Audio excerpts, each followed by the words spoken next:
on the spotlight to share their knowledge on NFTs, which would indeed be an eye opener. Now, without much delay, I would like to hand over the session to them. Over to you, sir.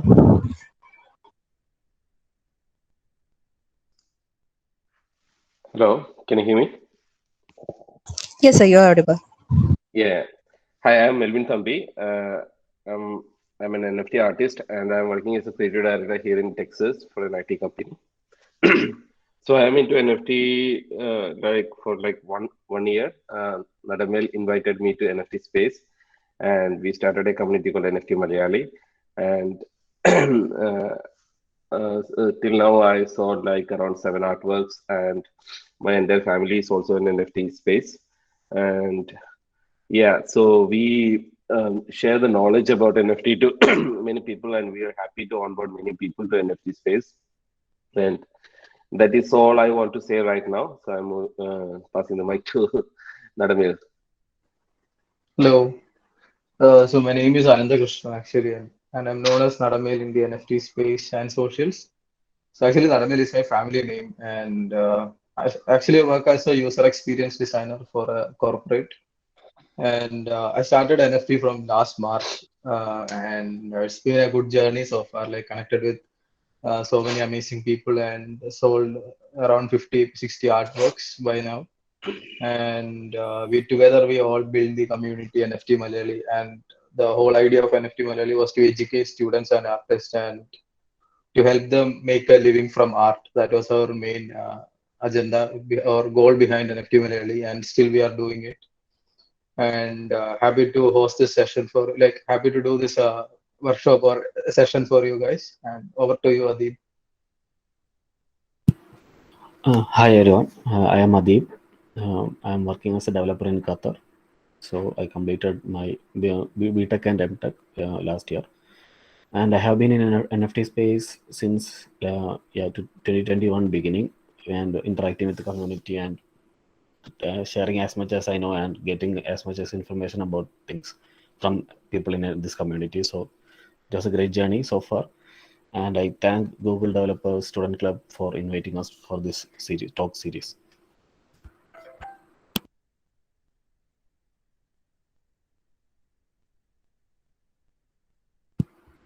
Yeah, so Melvin, Jadan, can you give an intro or like about the NFT Malayali itself? Yeah, so NFT Malayali is a free community where anyone can join, where we will share whatever we know from our side, and you can engage with all the people over here. Till now, we connected with a lot of colleges and a lot of amazing traditional artists in this space, especially from Kerala, and they were able to run a successful like NFT profile right now. So that is a big happiness for all of us here, and we still are connecting with each other, and we started discussing about NFTs in Clubhouse. Then we moved to Twitter Space. Right now, we are able to provide as much as value, even in WhatsApp as well. Like so, there is no particular communication channels, but we are doing some sessions whenever possible. So we are happy to collaborate with any kind of brands where we can provide as much as value for providing the education in this space. Uh, and so there are a lot of myths and cliches running around NFTs. So our mission is to provide the real education, not like giving like a dreamland kind of atmosphere. Like many people think like it's pretty easy.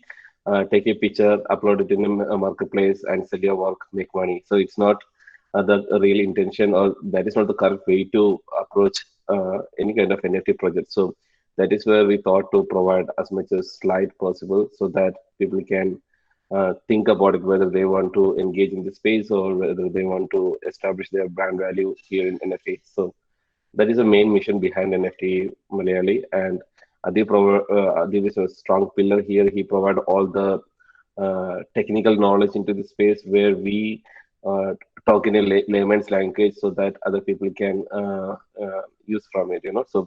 So we collaborate in a different way. Like Nadamel was the first person, I would say, like the pioneer in NFT space from Malayali. Malayali community, like, so he invited many of us, including me. So that is where each of ev- everyone is providing as much as value uh, through the talks or whatever ways it is possible. So what I would suggest is like I think many of the team here knows what is NFT.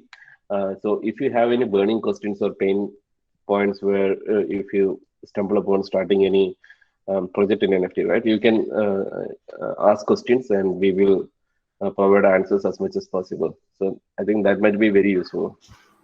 Yeah. Anyway, I will give one short intro. So NFTs or non-fungible tokens are basically the tokens, kind of a digital tokens we create using the technology called blockchain.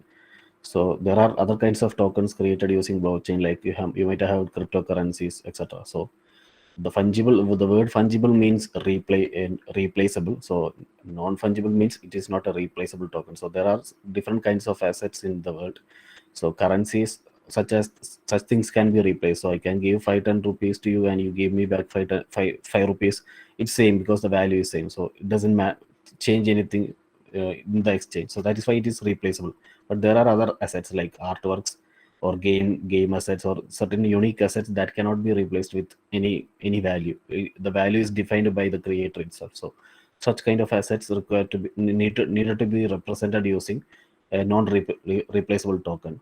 That's why NFT comes here, and it cannot be cloned. Like it has a particular unique ID and an address which cannot be cloned. You can imitate it, but it cannot be cloned. So such a token has very relevance in different kinds of industry, from gaming to real estate to many other areas. But this is just the beginning of an evolving technology, and we are here. It's now booming as a representation for artworks right now. So yeah, that's the short intro that I can tell about it.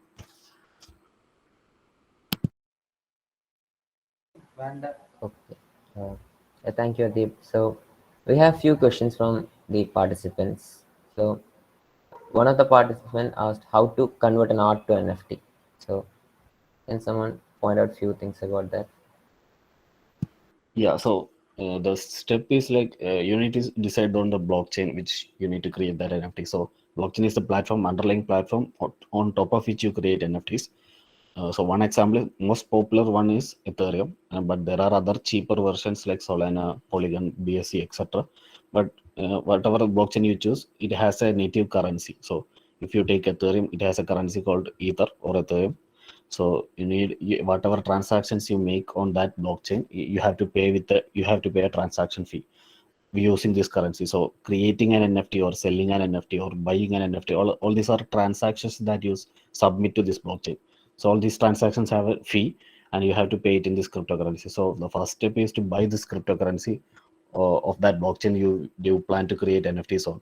So which is Ethereum, then buy Ethereum cryptocurrency from crypto exchanges that are available in our country. If we take India, Binance and Wazirix are two popular exchanges. From there, you can sign up using your KYC, other details, and get the currency first. Then you need to create a wallet. So the exchange is not your wallet. The exchange is a place where you can buy this currency, but then you have to move it to your own personal private wallet. So one example is MetaMask that support many blockchains, including Ethereum. So by create it's not a very difficult task. You just install it and create wallet. That's it. No other no strings attached. So create a wallet, transfer the cryptocurrency you bought it to this wallet, and then go to marketplaces. So marketplaces are the place where you create NFTs on. So you can sell your NFTs on marketplaces. Hello, Adeeb. Uh, we can't hear you. The websites which allows you to create NFTs Yeah, for non. yeah, we can hear you now. Okay, so which part you I was lost? Can you tell me? About marketplaces. Okay, so marketplaces are the place where you create the NFTs. So you go with your wallet and sign up using your wallet. So instead of using email address, we use wallet to sign up in different applications. So once you have created your wallet, go to marketplace and sign up. These parts doesn't require any money. Once you get cryptocurrency, then it has cost. Uh, Creating an NFT will have cost. So whatever changes you make on blockchain will have cost. So signing up for marketplaces is actually free of course, and there are some marketplaces like OpenSea which allows you to do create NFTs for free if the blockchain is Polygon or other, but Ethereum is not free. Yeah.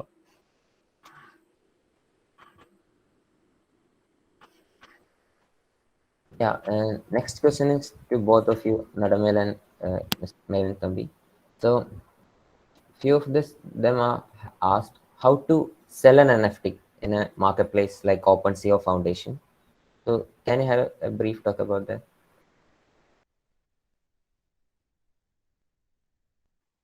Hello, am I audible?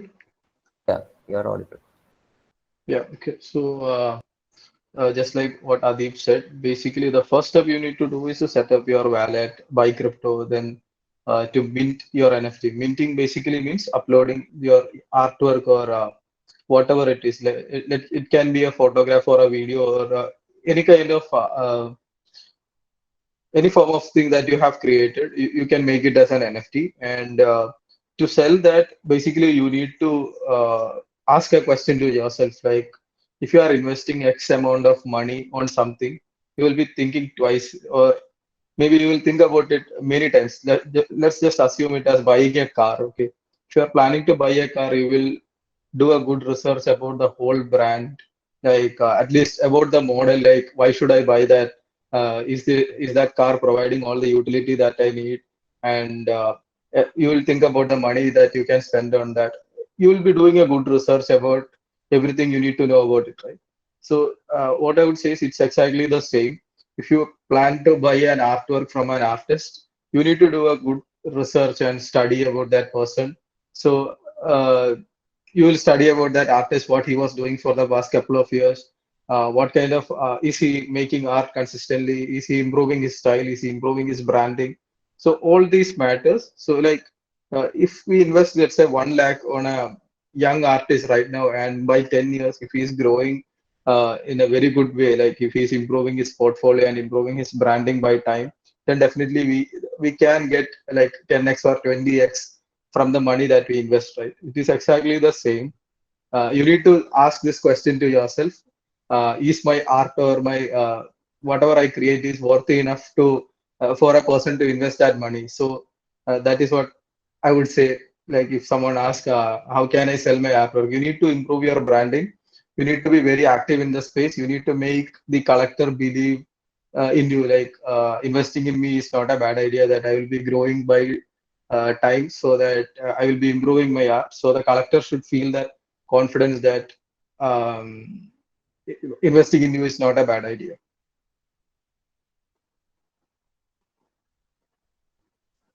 Yeah, adding to Nadamel's point, so the other thing that we need to understand is like artist needs a lot of patience when they enter into this space, like because they have to build their brand and collectors needs to discover you. So, like because we might the artist might be very famous in the Web2 space, but to get discovered in a Web3 space, it needs a lot of time. Sometimes it might be pure luck, or your work might be that much outstanding so that people will see it very soon. But there are chances like you might need to wait for like 6 months or 7 months or 1 year. We don't know. Like for example, the more time that you invest here and you put a killing work, like and providing so much value through your work or connecting with people, all these things makes a huge difference by selling your work. So you needs to be very patient in this space. It's not like you upload one work to marketplace and immediately you're getting a sale. It is not the case that is happening every time. Sometimes you'll be lucky. So consider like you are selling something in an Amazon, like so there are tons and tons of products in Amazon marketplace, right? So you are selling a product in a marketplace like Foundation or OpenSea or Mercedes or whatever platforms, right? So how we buy things from Amazon, people will easily see. For example, I buy something from Amazon when I have a need, right? Like I will search there and I will buy a table or a computer or whatever, and I look for the specific brand and everything. So what I would recommend for the artist is like people should come there and search for this artist. So you need to be in that level for that you have to put a lot of work in the Web2 space as well, like not just in the marketplace. You need to put your work in Instagram, you need to build a proper profile in Twitter. So that is the biography that you're creating, where the collectors will feel like you are like a credible artist, and when they look at your history and your engagement, they feel confident. And how you tell the story is very important. Like it's not just like putting your work and disappearing. Instead, you need to promote it in a proper way. It's not like shilling all the time. Instead, you need to be in many spaces where you get a chance to talk about your work. You have to explain it properly. Like, for example, yesterday we were conducting one Twitter space where we introduced three new artists into this space, and they were telling the story. They were talking about the entire project structure and the music they used, how, the method of creating that artwork, and all those things. And the collector got interested and he bid on that space itself. And after some time, they got outbid us. They got the second bid. So it's like how they tell the story. So the storytelling method is very crucial in many times. So learn that trick as well. So it's like the artist needs to slowly transition from an artist to like a creative entrepreneur mindset, because you are selling your brand value and your product, that is your art. So there is no one to support you there. See, for example, when I see good work, I will retweet. When Nadamel sees some amazing work, he might quote it or whatever. But that itself might not help. You should make other people to retweet your work without sending the links to the people. And don't bombard the links to people, they will block you. That is a fundamental thing that you need to, because people will share your work when they feel like, okay, your work is too good. So make that impression instead of selling links to everyone all the time. And don't tag without permission. That is like a very negative approach that you're doing. So only tag whom you know and take permission and do that. So keep some ethics and focus on the work quality. Automatically, there is a chance like your works will get good collectors. You can ask any more questions. I think we can just screen share and show the main marketplaces. So like, I will Sure, just sure. share my screen. Yeah, sure. Since you've been talking about the marketplaces, one of the doubts that came up. So, is Air NFT a good marketplace? Wait, can someone? So there is no good marketplace or bad marketplace. For example, if you are doing like a one-on-one artwork, foundation might be a good idea if you're selling your artwork in a good price. Or if you're selling your artwork is like a collection, there are Looks Rare, OpenSea, and many platforms are emerging. Like, so it's up to you, like how much you can afford and what kind of project you are doing. Based on that, you can choose any marketplace. If you are in India, if you don't want to spend a lot of gas price or whatever, you can start with Versirex. And if your work is too good, people are ready to collect there as well. So there is no good or bad marketplaces. It's based on your project. Okay. So these are the few main marketplaces. Like this is OpenSea. OpenSea is one of the largest and most used NFT marketplace where most of the trading happens. So other than the art side of NFT, there is NFT collectibles. Like people use it for trading and making money. For example, I will show you this Bored Ape Yacht Club. So, which is actually a really famous NFT project. And back in March, I think it was launched in April last year. So when it was launched, we were all in the space, but we were not having enough idea and knowledge about collectible projects. And the whole project was available for zero point 0.2 either, zero point 0.2 either, or 0.08 was the floor price. Floor price means the starting price of this NFTs, okay, of this monkey JPEGs.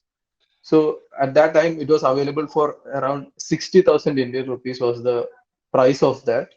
And what happened is right now, it's been almost an year, and right now the floor price is 92 Ethereum. 92 Ethereum is around roughly 2 crore Indian rupees. Okay. So that is the floor value. So the people who have collected for 60,000 or 50,000 back in that time can sell this JPEG for 2 crores. So that is another side of NFTs where people buy these kind of projects to trade and make money. Also, like people buy these JPEGs not just because of the trading aspect. It is also just like a club. It's actually like it's like owning a Rolls Royce or something in there. In real world, people say owning a Rolls Royce makes you feel like a very rich or luxury person, right? It's very similar in the NFT space. Like there are some blue chip projects like Bored Ape, CryptoPunk, and if a person in the NFT space is owning these JPEGs, then definitely they will feel like these people are really real OGs in the NFT space. So uh, this is another part, and it's actually a very good culture also. Like if you check the Twitter and everything, you can see like uh, the activity behind World Ape Yacht Club. Like a lot of people are buying a lot of activities there. Basically, it's actually a culture. Like uh, I think Melvin can also give more idea about this kind of projects. Yeah, so the collectible projects is another way where, for example, if you are not an artist, but you want to enter into NFT, and if you want to be in this space, you can be a good collector as well. Like for example, you can collect your friends' artworks, like or some good artist artwork, as well as you can invest on these kind of collectible projects as well. So when you invest on collectible project, um, don't buy anything on FOMO or from recommendation. For example, if I might say like Bored Ape is good or World of Women is good, like, but you have, but I might be having a different strategy. For example, Nadamel has a different strategy when he collect collectible projects. I have a different strategy when I collect some collectible projects. So some people, what they do is like they collect on good projects, and when they see high price on some project, they will buy two or three, and they will sell one project, and they will make money, and they will invest more. So that is another opportunity. But some people, they might not have that much time, so they will invest on good quality projects, and they will buy two projects and hold it for a long time. So every person has their own strategy. So buying from a recommendation might not be a good idea, but learning from others is a very good idea. For example, Nadamel has a long. So can you show that? Yeah, Fan Gang is what Nadamel collected, like 4 or 5, I think. And he is so bullish about it because he knows the community very well, and he goes to the Discord and he check their engagement, and how active they are and how much value they are providing for the collectors, and what is their roadmap, what is their utility. So he collect on that one. Sometimes I might be like an artist where I will be looking for like artist kind of community collectible. So I might say like, okay, buy this thing, but that is out of emotion I'm saying, right? But it might not provide that much price value. So do your research and invest on good projects which makes you comfortable. And more than buying a collectible project or selling collectible project, being inside that community also makes a huge difference, because you can collect with a lot of amazing collectors around the world, artists who is involved in that project. So it's like being part of a community and getting the perks that you're getting. Like for example, when you part of one big community called World of Women. Actually, this World of Women project, they are doing a lot of services for the women empowerment, education, and other stuff. So being a part of community where they provide a lot of value, and you will be getting every month you will be getting some artworks. And there is another project called Rug Radio, where they will be providing like tokens every month, which you can convert or swap to Ethereum or whatever money that you want. Like, so some projects, they provide a lot of value by just holding their artwork, and you can sell it when it is in high price. So that is all about collectible project. And the other thing is like anyone can enter into NFT space. It doesn't matter you are like a very established person or like you are just a beginner. So, for example, I invited my daughter. She is only like 12 years old. I asked her to come to NFT space, and with minimum technical knowledge and without much brand value, she started putting her artworks. I will just share that link. Are you able to see my screen? Narvil, are you able to see my screen? Yeah. Yeah. Yeah. So she's like 12 years old and she started her artworks in foundation, so she started with a small animation. So she used Procreate and Flickr Clip. It's like a very basic animation and this is her character. So it got like this is called like bid war, like one person bid on it and even Nadamel supported her. Then another person outbid her. And the first work she was able to sell it for like 0.30 ETH and she started putting her work over here slowly. So she started from August and she put like five works in foundation and then she started a collection with her character. uh, so slowly she built that identity with her character. This is her character Eva, and all is sold out. Like 24 items are there, and she's working on new 8 items this month. So for that, what she did was what we did was like we created a Twitter profile for her, and she's going to school every day. So she might not get enough time to be in the Twitter space or clubhouse or anything like that, right? So what we did was like uh, we shoot a video and she was talking about her project and how she do the work and everything. So we create a small clip of videos every time when she launched something, and we put it as pin tweet. That is what you call pin tweet, and she put it over here, and people can see how she's doing, even she's not present online all the time. So that is one way you can put your work and showcase your work and show your works to the world, even if you're not able to be there 24 hours, and so that is one way you can build your profile in Twitter. And in Twitter, recently they introduced a feature called NFT verification.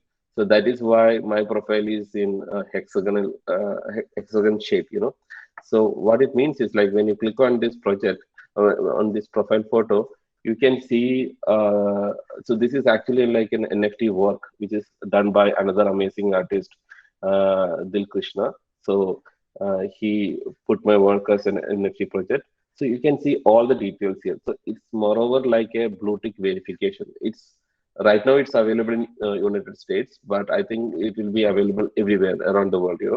So this is how you can build your profile, and this is something the newsletter that you can integrate with Twitter. So you can just click here and you can read it. It's a tool called uh, Get Review. It's a free tool. You can install it and you can integrate that with Twitter, and you can send a beautiful newsletter to the people, so that the collectors and other people will know like what you guys are doing, So these are the ways that you can build your profile in NFT space. So Twitter is the best place where uh, you can start your social media strategy or your NFT brand profile. Feel free to ask more questions so that we can answer it. Yeah. Um, Hello. I'd like to ask about how long, like people are saying that NFT is a bubble that it's going to crash eventually. Um, uh, how can we be so sure about future application and relevancy? Yeah, so whoever is saying NFT is a bubble is like not understanding the entire use cases of NFT and how the technology is evolving, right? Like for example, when internet came in 1990s, I think like the same thing happened. Like people say like, oh, this is a fad, this is not going to work. But can you imagine without internet for a day today? Your day is gone. You're like you can live without water and food, but without Wi-Fi or internet, it's we can't survive right now. So that is the situation right now. So what we are talking right now is completely on Web3 technology, So I would recommend Adeeb to talk more about it in a proper, specific uh, ways, so he can add more just into that. Uh, Hi Adeeb, can you talk about it, the future of NFT? Yeah, the question is always like what gives this value? It's a simple token. Why it is valued so much? So it's a natural question, and it's good to be skeptic. But if you think about it, it's the issue like who issues the token, and a lot of factors give values to it. If it is a one by one artwork, who is the artist behind it, and whether I want to hold his work. So a lot of factors give value to the token. So it's not just like it's not a very specific reason for or a specific utility. It can be anything.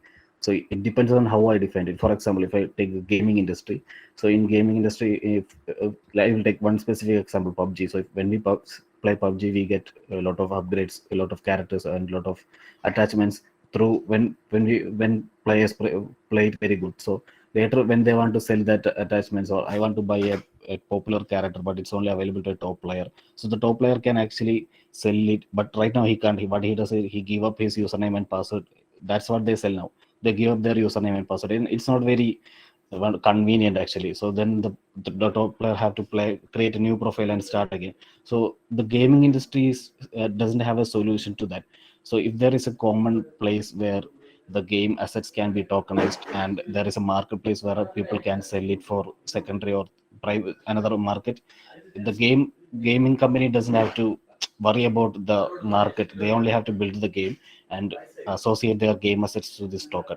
The people will build the marketplace and people will create the market for the game asset. So that is a very huge possibility for game asset. That's just one example. So that it can be applied in any type of collectible project. So another example is a media company. They can use their subscription based model based on NFTs. So there are a lot of use cases, and it's what the use case depends on the creator. So I program it how it should work. That's how the value comes to the token. So when you invest in something, you look for who is creating it and what is he doing with it. All those the team behind the collectible projects, all those sort of things you have to check before deciding the value. So yeah, that's about the value. That's the reason why NFTs have a value, and whether it have a long term value depends on all these factors. Okay. Uh, Thank you, Adeeb. So, one of the participants asked, apart from having the ownership and just having the collection, the NFT in the collection, is there any privilege other than these ownership and uh, Uh, like I said, this token is programmable. It works however I program. I say like this is expirable. It will expire after 6 months. Then it will. Uh, it's like that. The use case doesn't end at a certain place. It is defined by the creators. So there is no limitation. You can like there is no limitation to our imagination, right? So that similarly there is no limitation to how NFTs can be used, or what can, other than ownership, what else we get depends on the issuer. Say I'm saying like I have a company, maybe a tourism company, and say my membership is based on NFTs, and those who are members I will give this such and such benefits. So if you trust me, if you trust the brand that I have built, then you will people will easily invest in that project, because like they trust the brand and they have an ownership token for that. So now another question is, why we using NFTs? Why can't the can I build it using simple web2 applications like Amazon or other applications? Why I have to use blockchain? Like, the blockchain gives transparency and security to it. That's the difference. Other and what a unified portal, instead of everyone creating their own subscription model or their own game asset marketplaces, here it is a common place called blockchain platform, and each assets can interact with each other. Maybe I can sell my game asset to buy a membership token of another company. So it's very interactable in this blockchain space. So that is what benefit of having your brand or whatever it is in as a tokenized method. Yeah, so one example that I can share is, like, for example, can I share my screen once again? One second. Uh, One second. Yeah, I will share one project. Okay, so this is called World of Women. Okay, so this is a collectible project. So by collecting this one single JPG image, what you're getting is like you are connecting with 5,000 holders around the world, where Hollywood actors are there, different community leaders are there. You can connect with 5,000 different amazing people around the globe, and you are being one among them. So that is one opportunity that you're getting.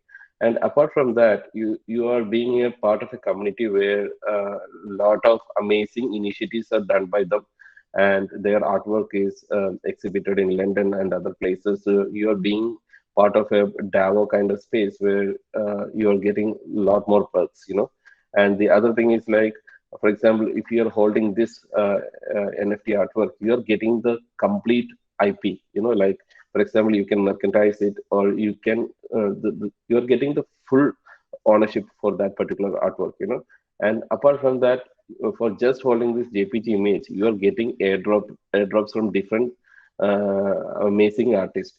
Every month they are providing one artwork from different artists. So, for example, when you buy this work, you can sell their artworks every month. By that amount itself, you can get back your investment back. So that is another opportunity, and there is like an annual event that is going to happen, the real event where you can meet other people. So this is like building a different level of networking opportunity. That is another opportunity that you're getting, and so they are coming up with the next collection that is called Wow Galaxy. So that is the second collection that they are coming. So whoever is holding the first collection, they'll be getting all the whitelist opportunities, all the perks upfront, so that you can be part in that Wow Galaxy, and you will be getting less price for that. So we are getting all those potential opportunities. So these are adding tons of long-term goals, and the other thing is like you are being giving a percentage to different NGOs. So when you click there, you can see like what and all social causes they support. So they support She's the First community. So a percentage of the sales there. So you are also being part of it by collecting their work. So you can be part of different social causes as well. So so that's why I'm saying, like, before buying anything, go through their website, go through their Discord, go through their Twitter and everything, and then invest on that project so that you can see the long-term goal. So for example, this project is being showcased in different the Coinbase NFT billboard. So that is where you provide long-term value. So that's up to the community, and that is up to the project that you invest. So it's actually building like a different, like a different level of community building and networking and brand building exercise. Someone has Uh, asked about lazy minting with Rarible. So lazy minting, what basically happens is that when you submit an NFT, usually the transaction should be created on blockchain. So though it's very costly, so they what they do is they don't do it. They'll postpone it for a later time. Your image will be stored in the Rarible database, and once some collector decides to buy it, then at that time they use the collector's money to create your NFT. So you are trusting that Rarible to take care of your artwork till someone buys it. So it's there is a little risk if Rarible goes down, your artwork goes down with Rarible. So it's best to have like the best secure option is to create the artwork immediately on blockchain by paying the fees. The lazy minting is just a workaround to like transfer the cost of creation to the collector itself. Okay, so we have one question in the chat box. Can you detail about the minting and listing NFTs and the gas fee associated with it? So, uh, So basically, minting is basically uploading that JPEG to the blockchain or encrypting that data to the blockchain. I think Adeeb can explain it technically, and I will explain it in a very simple way. Basically, minting means uploading the JPEG to blockchain, or creating the NFT is called minting, and listing is setting up the price, like for what price you want to sell that JPEG. So that is listing. And about gas fees, if you want to check that, basically differs from market to market. So on OpenSea, like Adeeb was talking about lazy minting, for that you just need to pay gas fees only one time. So basically it requires only a one-time registration fee of roughly around 7,000 to 10,000 rupees, in that range. So once you pay that, then you can lazy mint it without paying gas fees for every single image. So in the case of foundation, it's completely different. You need to pay gas fees for uploading, like minting the NFT, for listing the NFT. For every single JPEG, you need to do these two steps, which will cost you around 15,000 or 10,000, like in that range it will cost you. So now most of them prefer to use this kind of OpenSea like marketplaces, but your JPEG will be with the marketplace, like so it will not be in the blockchain. It will only be in the blockchain after the sale. So that is one. That is how it works. Also, I want to say, like, feel free to ask questions. I know it will be very overwhelming with all these informations, even if it's in Malayalam, that is completely okay. Feel free to ask any questions. Okay. Hello, am I Hello. am I audible? Yes, yes. I had two questions to ask basically. First of all, about NFTs. I'm not an artist by any standards. So, but I do decent amount of photography. So, Mhm. can I convert my photography or photos into NFTs? Will it be acceptable in the NFT community? Yes, it's possible to make because, but the same question is there. You need to show your branding, like you need to show that you were into photography or you are actively, you will be doing photography for, you will be continuing with your passion. So a collector should feel that confidence in you to invest. So that is the only thing. You can easily make a collection in OpenSea. It's very easy. Like you just need to pay the one-time registration fee. Then you can mint, like if you have 50 photographs in a same theme. Let's say you shot waterfalls from different places and you have around 50 different photographs of waterfalls, like different waterfalls, and you can make it as a collection. Or let's say you took portraits of black and white portraits or anything, you can actually make it as a collection on OpenSea, and you can set a floor price of whatever you want. And then all you need to do is you need to promote this, or you need to make the collectors feel like something is happening, like about the project. So Melvin is screen sharing. So this is one project from one of our friends, Jitun. So he actually shot different waterfalls, and you can see this project. So he actually kept the floor price at zero point 0.1 ETH, which is around 20,000, 25,000 rupees right now. And he made us sales of 4 Ethereum. 4 Ethereum is roughly around the current, with the current price, it's around 9 lakhs or something. So yeah, you can. Okay. And my Also, second question is a bit more technical. When Yeah, I'm one more thing, and you can link your Twitter profile with this. Like for example, this particular collection is showcased by OpenSea in their featured collections. So when people see that collection, if they want to know more about the artist, they will click on that Twitter profile. And they can see like who he is. Like and all those things, and you might need to. So he pinned it here, like so that will add tons of credibility. And there is one more tool called Linktree where you can put your links, so that you can see his working foundation, OpenSea, all the platforms, and you can check his Instagram.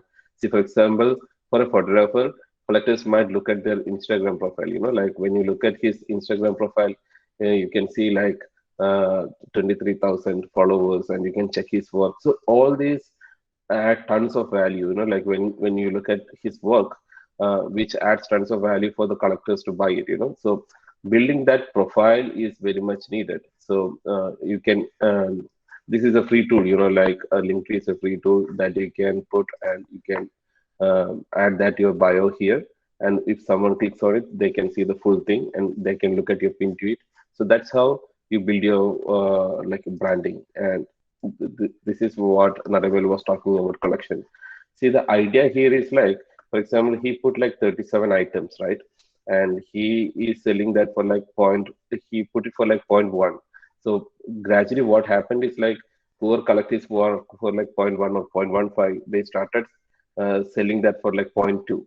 So ultimately he is getting 10% royalty all the time whenever the collectors sell it for like more than that price. For example, when you look at his history of this particular artwork, you can see like it's like point 0.3, and so this is not the sold one. One second. Yeah, this one, right? Yeah. So he listed for like 4.9. So and you can see the details like who bought it and what is the new price and everything, like it's like 585. So the More you sell it in secondary place, you are getting 10% royalty all the time. So photographers have the best benefit right now in NFT space. So Hope one it clear. point we Yeah. actually missed was about royalty.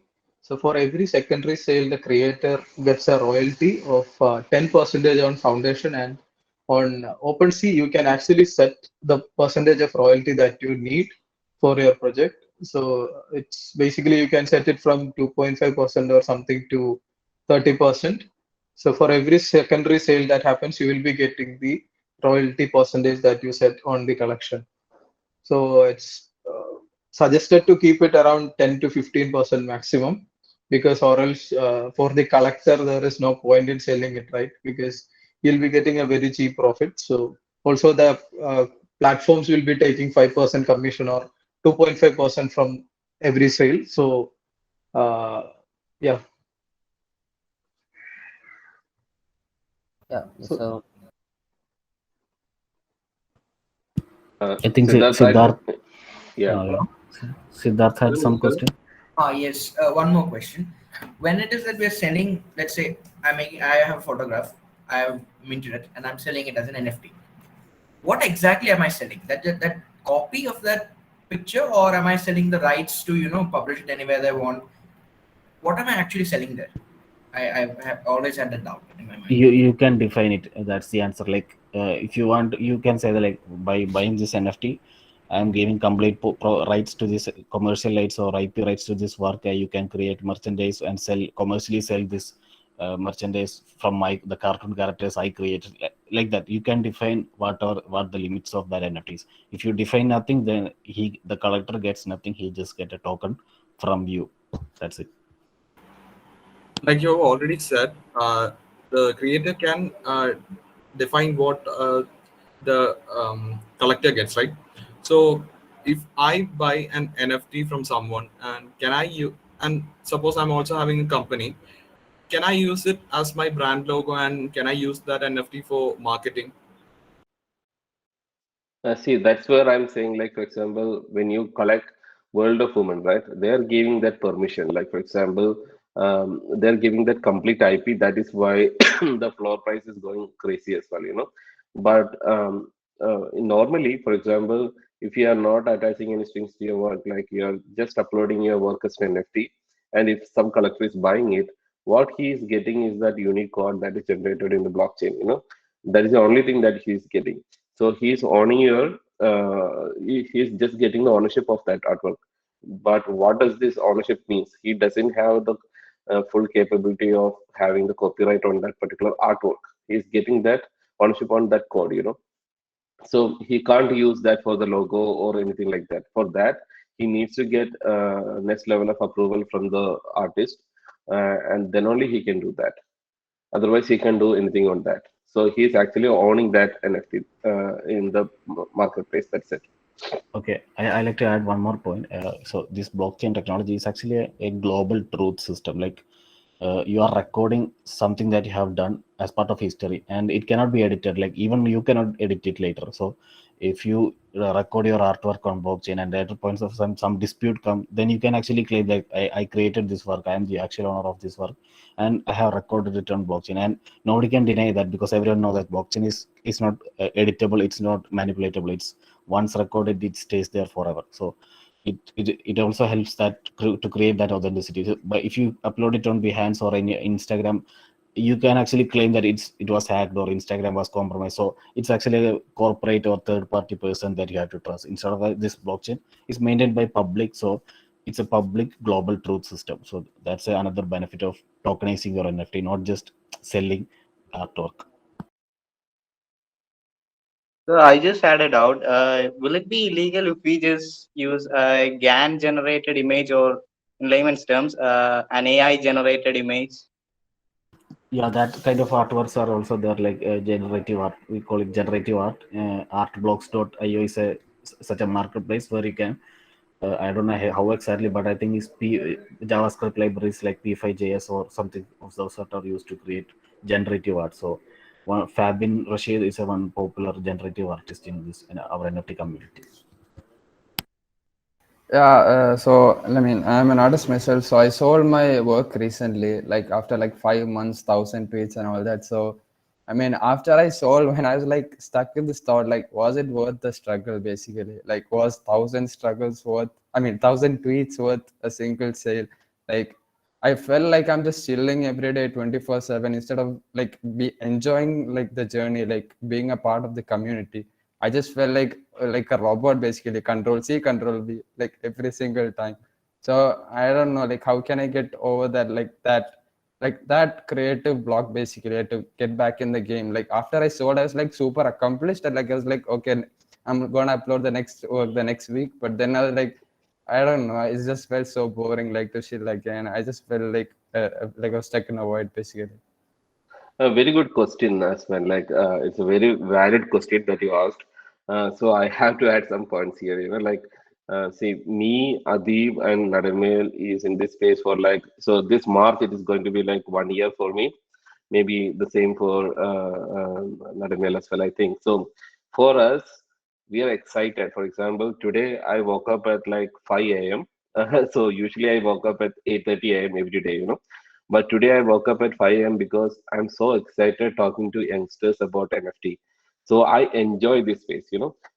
So for example, when I'm maintaining work on foundation or in foundation, right, I'm pretty bad in shilling. Like so. I never do this copy paste and share in Twitter all the time.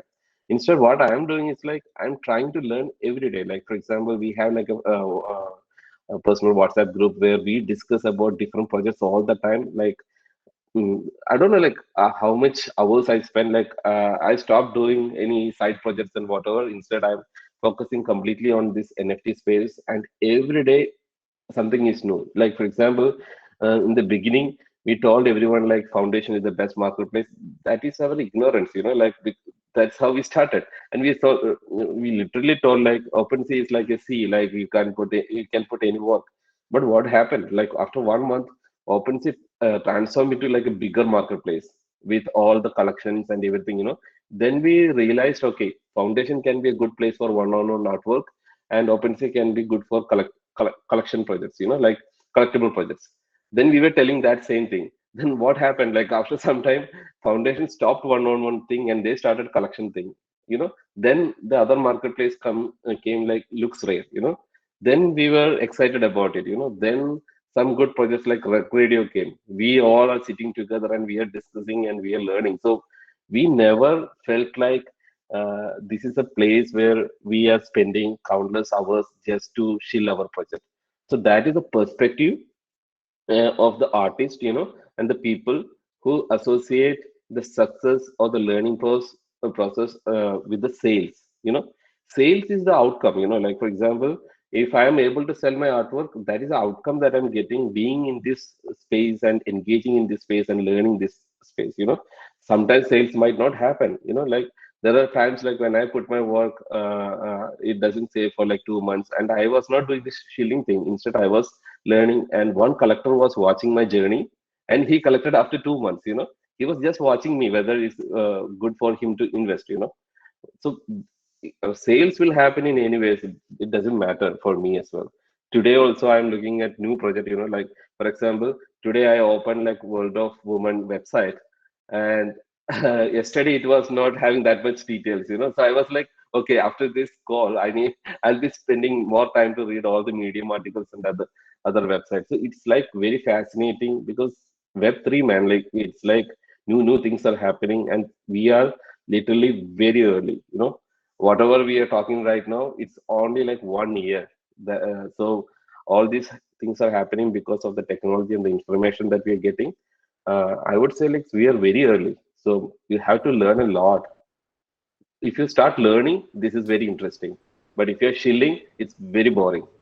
So that is the only difference, man. That's a really good point. Even I never had a boring, like there is no single boring day in crypto. That's what the quote says. And there was a question about smart contracts at the beginning of, okay, so every NFT is the behavior of the NFT is defined by the smart contract. So you define how. I think one thing. So, Asman, did we answer your question, or are you still having the doubt? No, yeah, you answered the question. I just since he was talking, I just assumed, yeah, you pretty much answered the question. But like, uh, it's not like, I mean, I'm kind of confused also. Like, what do I do to like enjoy it? Like, stop chilling like every day and like maybe like get in talks like this and stuff. Maybe. Yeah, I will tell you, man. Like because this is a very important thing that all the artists needs to know. For example, see, I'm just sharing that World of Women thing. See, when you go here, right? Like y- there is something called wiki in this website.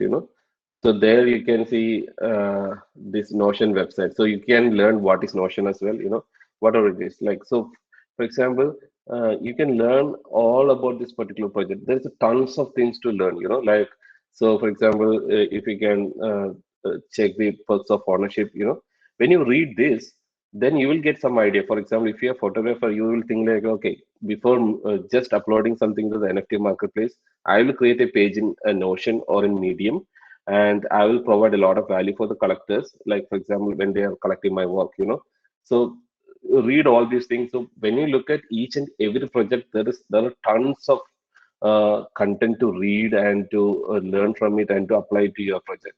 So when you start doing that, it's very interesting. Like go to worldofwomen.art. This single website itself will give a lot of ideas, like how you can translate your simple photography collection into like a big project. Yeah, thank you. I'll check it out.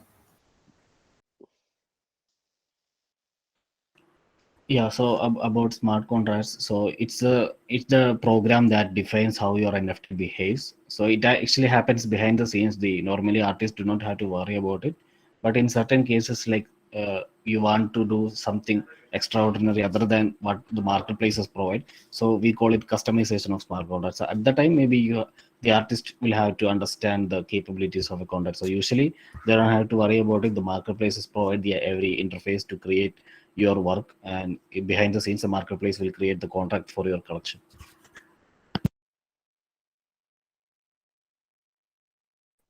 Adeeb, can you give some idea about Merge project, because that is a good project to explain about smart contracts, right? Okay, good. Yeah, so in I will share the screen and I will show that you can okay. explain. So usually in NFT, you create a work, you upload a work, mint the token, and put it for sale. So it can be auction based sale mechanism or fixed price. Like you define the price, and if someone is able to paying that, they directly get the token. But in auction, you just fix the reserve price. If someone is able to put a higher bid, they get the work within the deadline. So there are different kinds of NFTs, but outside this, suppose you want to introduce a different kind of mechanism like expirable NFT, like oh, this NFT is only valid for 1 month or 6 months, then after that it should be delete burned automatically. So you can actually program these things in the smart contract. So one such example project is Merge by Pack. Pack is the most valued NFT artist in NFT community right now. He has sold around 200 million valued NFTs for so far. So one of his project is Merge, where you can actually collect NFTs, and the NFTs will automatically merge within your wallet. So you at any point of time you will only have one single NFT, but the weight of that NFT will be increasing. Like suppose I have a NFT with mass 1, and then Ananda has an NFT with mass 7. If I buy an NFT from Ananda, his mass 7 and my mass 1 will added, and I will have a mass 8 NFT, and Nadamel will have nothing. So I will have a single NFT, but its mass will be 8. So that is a little different mechanism than the usual NFT collection. So yeah, that's one good example to say how we can customize smart contracts to make the NFT work the way we want. I've shared an example, like just like Adeep said, if I have mass 1 and Adeep is having mass 7, what will happen is both this M1 and this M7 will combine together to form a single M8 NFT, mass 8 NFT. So it's actually a very good game. Like it's very interesting actually, because uh, for you, like for the BTech people, you guys are very technical people, right? So for you guys, it's very interesting. I think you can study about it, and it's one of the largest uh, priced Yeah, NFT, right, Adi? yeah. The game was like who will own the largest mass. So the largest mass owner will be called as alpha. So people will be competing to have, like, some people will compete to have collect more masses. Some people will try to sell it and make money out of it. So two kinds of people can exist. So what happened is, like, a lot of people came together and put together their money and formed a DAO is a decentralized autonomous organization. It's like a crowdfunding type sort of thing, and they crowdfunded and bought the largest mass. So this the possibility of having a smart contract is very vast. Like, it's not limited by anything. So like, like, I'm collaborating with someone I don't know in Germany or different part of the world, just because I trust the contract will work the way it was. Like, it's not possible in any other kind of applications. You cannot trust with money in any other application, but with smart contracts, it will work the way we define. So yeah, it's very easy to do crowdfund and collect works with contracts. Yeah, so I just want to add a point. So Asman was asking about, is it worth spending the time in the space, right? So I just want to add a point. Like, I think I sold my last artwork around 5 or 4 months before, or like the main artwork that I make. But I feel very happy even in this last 5 months, because still we are making profit in the space just because we started early. I will say, tell an example. So in the NFT space, just like the domains like google.com, or let's say nadamel.com, the domains that we purchase in the Web2 space, just like that, we can purchase domains in the Web3 space called ENS domains. So I was gifted a domain from a cybersecurity person from US. His name is Matt. He actually gifted me a ENS domain named nadamel.eth. So which can be, that address can be used to transfer crypto or NFT. Just like the complex crypto address, like the wallet address we have, instead of that, we can give this nadamel.eth to transfer NFT from another wallet to my wallet. So I was gifted that NFT from my friend. So what happened is, ENS recently decided to provide tokens for all the holders of this ENS domains. So what happened is, I got an airdrop of around 110 or 112 ENS tokens, and the day I got that token, it was having a value of 2.5 lakhs, and the very next day it was having a value of 6 lakhs. So which is actually a free money. Okay, I didn't do anything. I was gifted, and even to purchase that DNS domain, it roughly cost around 15,000 rupees maximum of 15,000 rupees if the gas fees and everything is really high, or else you can buy it under 10,000 rupees. So for that 10,000 rupees investment, I was getting that value of 6 lakhs. And I got just 110 token because I bought the domain only for 1 year. And for the people who bought it for, let's say, 10 years or 5 years, they got multiple of that. Okay. So like, just think about that situation, like getting free money every month. And there is another example called Rug Radio. Rug Radio is it's the first Web3 company in the space. So we all, I think Adeeb is not having. Melvin and I, we both are having Rug Radio membership pass. We bought it from the market for zero point 0.1 Ethereum, and I got the Genesis NFT. Bought the Genesis NFT for 0.25 Ethereum. So altogether, the investment is roughly around 0.35 Ethereum maximum, which is 1 lakh rupees is the investment. And what Rug Radio did is, they actually launched a token called Rug token, and I think it was launched 2 days before. And on the day it was launched, I was having a Scare 2 Genesis NFT, which means it's actually a name. And Scare 2 means the rarity ranking. Okay, like they sort it into rare 1, rare 2, Scare 1, Scare 2, and standard. So 5 type of NFTs are there in this collection. So I was having a Scare 2 NFT.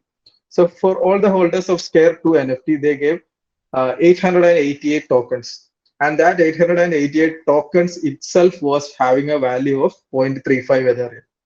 So which means technically I'm having a free ride in that project. And for every day, I will be getting 7 Rug tokens. Every day I will be getting 7 tokens, which means in a month, I will be easily able to make 0.1 Ethereum as passive income, just because I'm holding that NFT. You get the point, right? I'm just getting that point one Ethereum just because I'm holding that NFT. So just like that, there are multiple projects, and like also the one thing you need to notice, like the Genesis NFT that I hold is having a floor value of 1.5 Ethereum. 1.5 Ethereum is around 5 lakhs rupees, roughly around 5 lakh rupees. Okay, so just think about in that way. Okay, like being in the space is really good. You just need to do the right research, and you need to connect with the right set of people to get the right information and knowledge in the space. Lot of things are happening, and there was a project which was recently launched. Its name was Flus. Flus. Okay, so the whole idea of that project is if you own a Flus NFT, you don't need to pay gas fees on Uniswap and SushiSwap. I don't know how to explain about that, but so all these NFTs are having certain utilities that you can be used. So I would say like it's really good to be in the space. I just wanted to tell this to Asman because you just connect with the right people, you will be able to get a lot of information and you can make a lot of money, learn new things every day, and it will be really engaging and Yeah, interesting. and one more thing is like right now NFTs are associated with art, like that is one use case. Imagine about the all the use cases that is going to come, like all the copyright, all the IP thing, like the registration. For example, if you buy a house, the registration papers and everything can be the will and everything can be in NFT. And so tons and tons of ideas are yet to explore, and the lot of R&D is going on. So the one simple sector, you are seeing this much value and this much different varieties of project like rug radio, merge, and people are cracking the ideas, like so it's it's very very early, like we are in the very early stage. So as when you are going to get excited more, like for example, so study about all these projects. I shared something in the messages as well, but he asked the real question, so I appreciate him because many people they don't ask about the real problems. He really addressed the real problem. Many artists are struggling there. They think like, okay, you put your work and chill as much as possible and make some money. That is not about NFT. That is the outcome. But the rest of the things, it's like huge. Still, we am excited about many projects, and I'm learning more. So keep learning. That is important. It might survive or not. That doesn't matter. It will survive. But I'm saying like, don't worry about the selling part or anything like that. But this is new technology happening, new, and you can also bring some ideas. That's why I'm sharing all the roadmaps of other projects. So that will give some spark to your mind, and you can create some amazing roadmaps for your project. I just said about a lot of free money, right? It never happens just because you are in the space. You need to be active in the space. We were engaging with many things. That's why we are getting this free money. And we don't call it free money because it all happened because we did a lot of things here and there. So also like all these things that we said, it's not any financial advice. Okay, you should do your research. And if you feel like investing in any of these, then be a part of this project.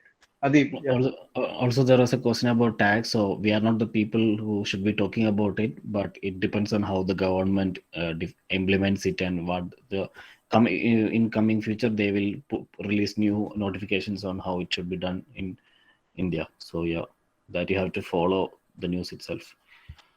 And the another question is one-time payment of OpenSea. So OpenSea supports different blockchains, Ethereum, Polygon, and others. So if it is on Ethereum, what OpenSea allows is that you have to register one time. It costs around $100. After that, you can create as many NFTs and list as many you want. But it's called it's a lazy minting method. They are not actually submitting it to the blockchain. They are like keeping it in their database and like I explained earlier.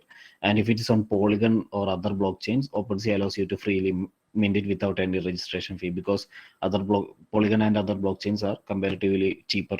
So it doesn't require one-time registration.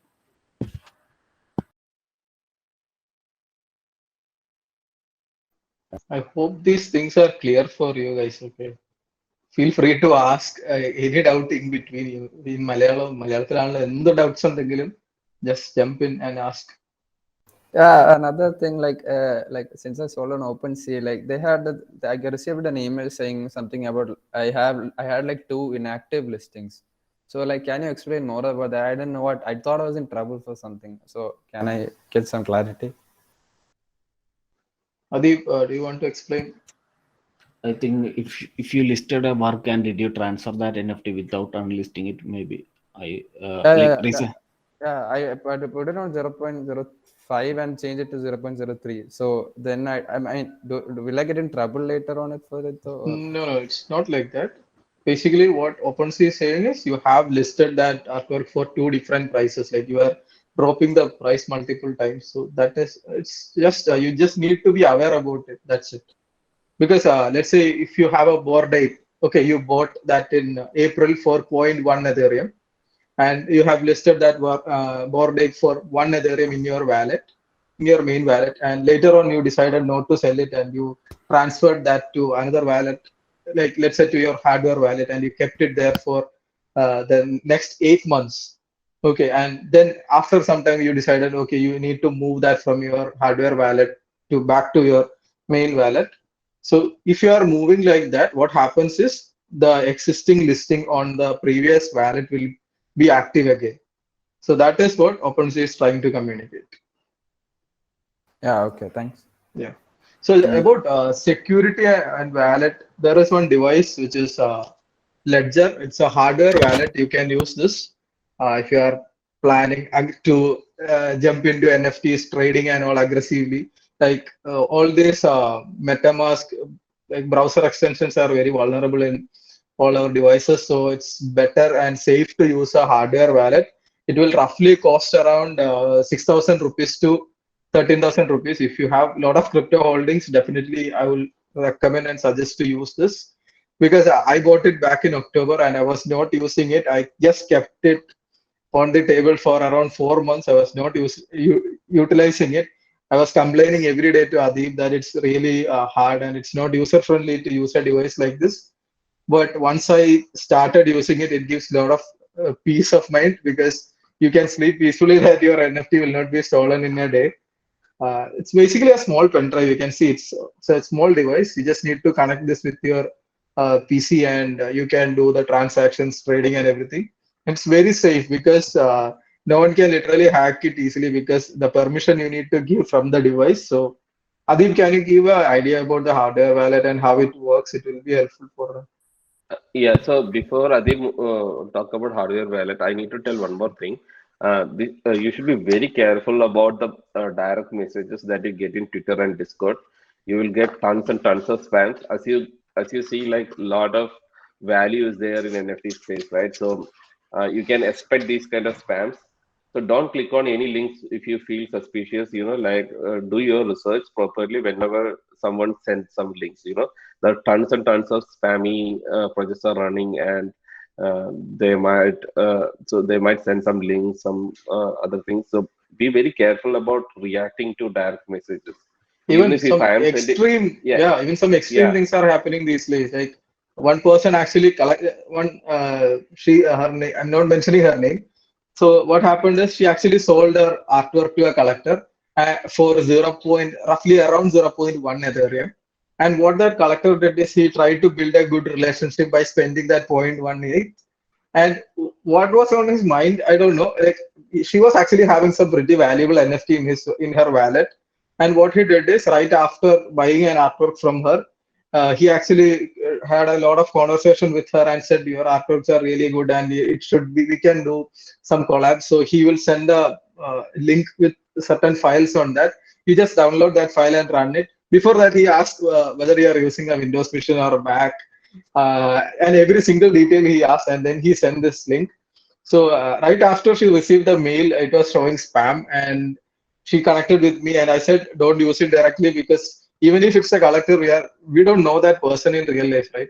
So I suggested to use connect with some experts in the space, and I think she connected with an ethical hacker or something, and found that that link was having some Trojan files.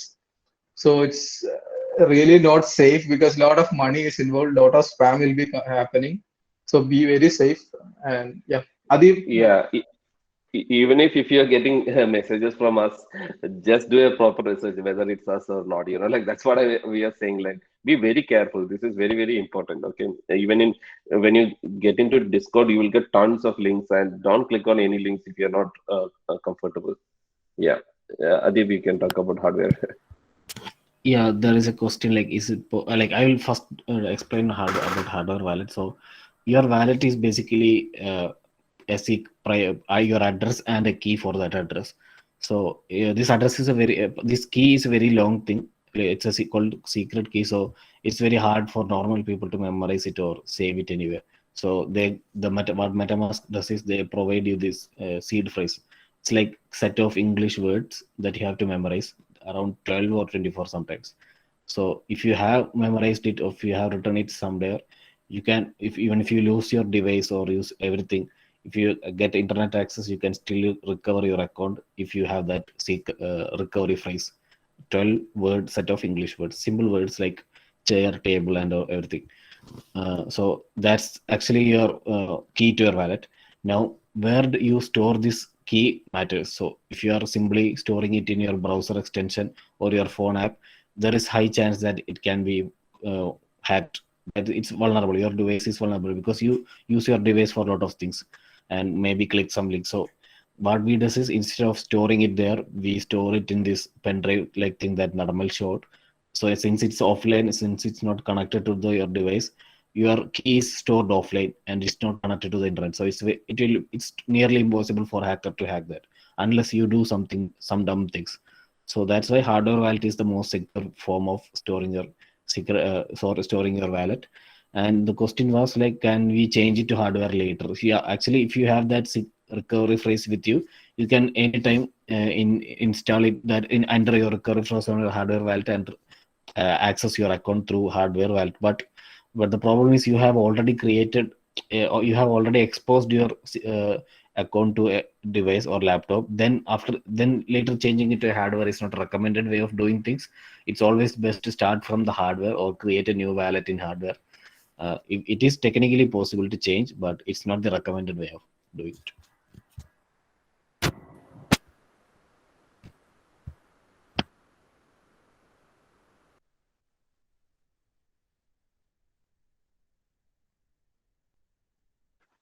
There was a question how to buy Ethereum. It's no exchanges, like you have to sign up in exchanges and pay Indian rupees using GPay or other methods. It depends on the exchange. I can't say this is the way it varies depending on the exchanges. So normally you have to submit your Aadhaar or PAN card and your bank account, then transfer the amount, buy the currency, and then withdraw it to your wallet. That's the normal steps, usual steps. Basically, you need to do a KYC verification, I think, right? Yeah, by submitting the PAN card. Yeah. How do I join the NFT Malayali WhatsApp group? So there is no that group is not active anymore. We are not adding any more people there because it's just few of us in that group. Like few friends are there. So the Discord is where we recommend people to join. And yeah. എനിക്കൊരു doubt first ചോദിച്ചോട്ടോ. ചോദിച്ചോളൂ. ഇപ്പോ നമ്മൾ കുറെ profit ഉണ്ടാക്കിയെന്ന് വിചാരിച്ചു. അപ്പോ Indian റുപ്പീസിലോട്ട് ആക്കുമ്പം ഗവൺമെന്റിന് tax കൊടുക്കേണ്ടി വരില്ല. ഇപ്പം 2.4 സംതിങ് ലാക്സിനും അബോവ് ടാക്സ് വരില്ലേ? ടാക്സിന്റെ കാര്യങ്ങളെ കുറിച്ച് ആക്ച്വലി കൃത്യമായിട്ട് ഒരു ഐഡിയ ഇല്ല about crypto and NFT. But if you are getting money, definitely നമ്മൾ ടാക്സ് അടയ്ക്കണമല്ലോ. അത് ഇപ്പൊ ഫ്ലാറ്റ് 30% മാത്രമാണ് ആ ബഡ്ജറ്റിൽ പ്രഖ്യാപിച്ചിട്ടുള്ളൂ. പക്ഷെ അതിന്റെ കണ്ടീഷൻസ് ഒന്നും വന്നിട്ടില്ല. അത് വന്നു കഴിഞ്ഞാലാണ് ഈവൻ ചാർട്ടർ അക്കൗണ്ടൻസിന് പോലും കറക്റ്റ് പറയാൻ പറ്റുള്ളൂ എന്തിനാണ് കൊടുക്കേണ്ടത്, എന്തിനാണ് കൊടുക്കേണ്ടാത്തത്. അപ്പോൾ അത് കറക്റ്റ് വന്നിട്ടില്ല. അതുകൊണ്ട് ഒന്നും ക്ലിയർ അല്ല ഇപ്പൊ.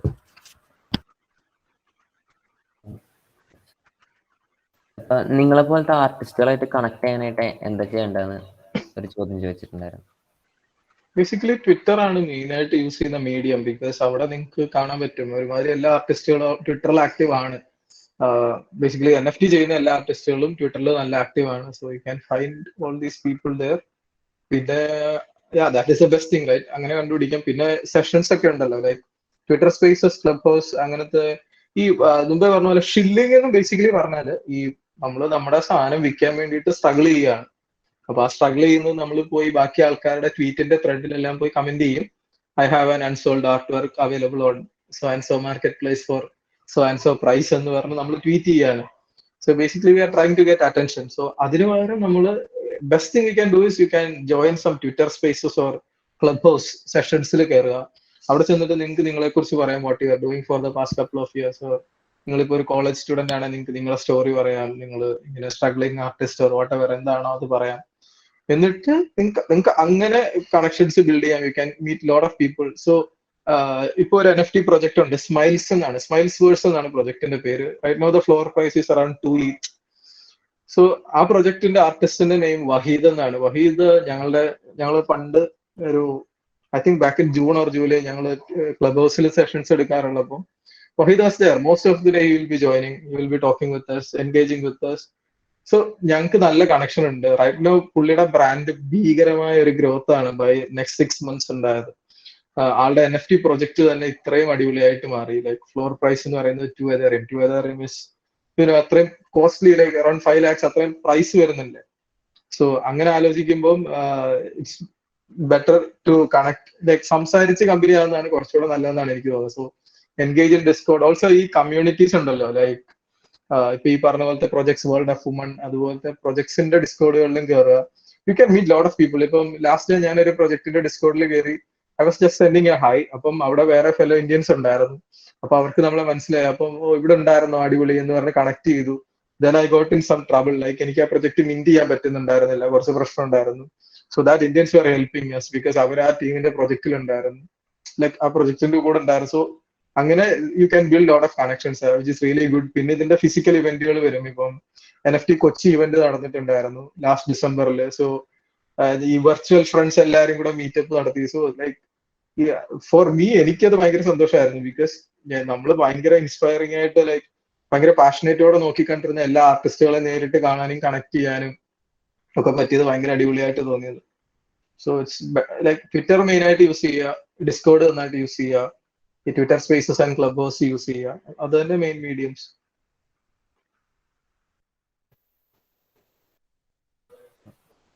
ഇപ്പം നടമേലൊരു പോസ്റ്റ് ഇട്ട് കണ്ടിരുന്നു ഇപ്പൊ ഇൻസ്റ്റാഗ്രാമിൽ, മറ്റേ 2018 NFT അല്ല ആദ്യമായിട്ട് ഒരു സെയിൽ നടത്തിയാണ്. അപ്പൊ അതിനെപ്പറ്റി ഒരു എക്സ്പീരിയൻസ്, ആ ഒരു പ്രോസസ് ഇത്ര കാലം നീണ്ടുന്നതിനെ പറ്റി ഒരു ബ്രീഫായിട്ടൊന്ന് പറയാം. ഞാൻ 2018 കോളേജിൽ പഠിച്ചുകൊണ്ടിരിക്കുമ്പോഴാണ്, സെക്കൻഡ് ഇയർ പഠിക്കുമ്പോഴാണ് ആദ്യമായിട്ട് വർക്ക് സെല്ല് ചെയ്യാം എന്നുള്ളൊരു തോട്ട് വന്നു. അന്ന് NFT അല്ല, അന്ന് NFT യെ കുറിച്ച് അറിയില്ല ആക്ച്വലി.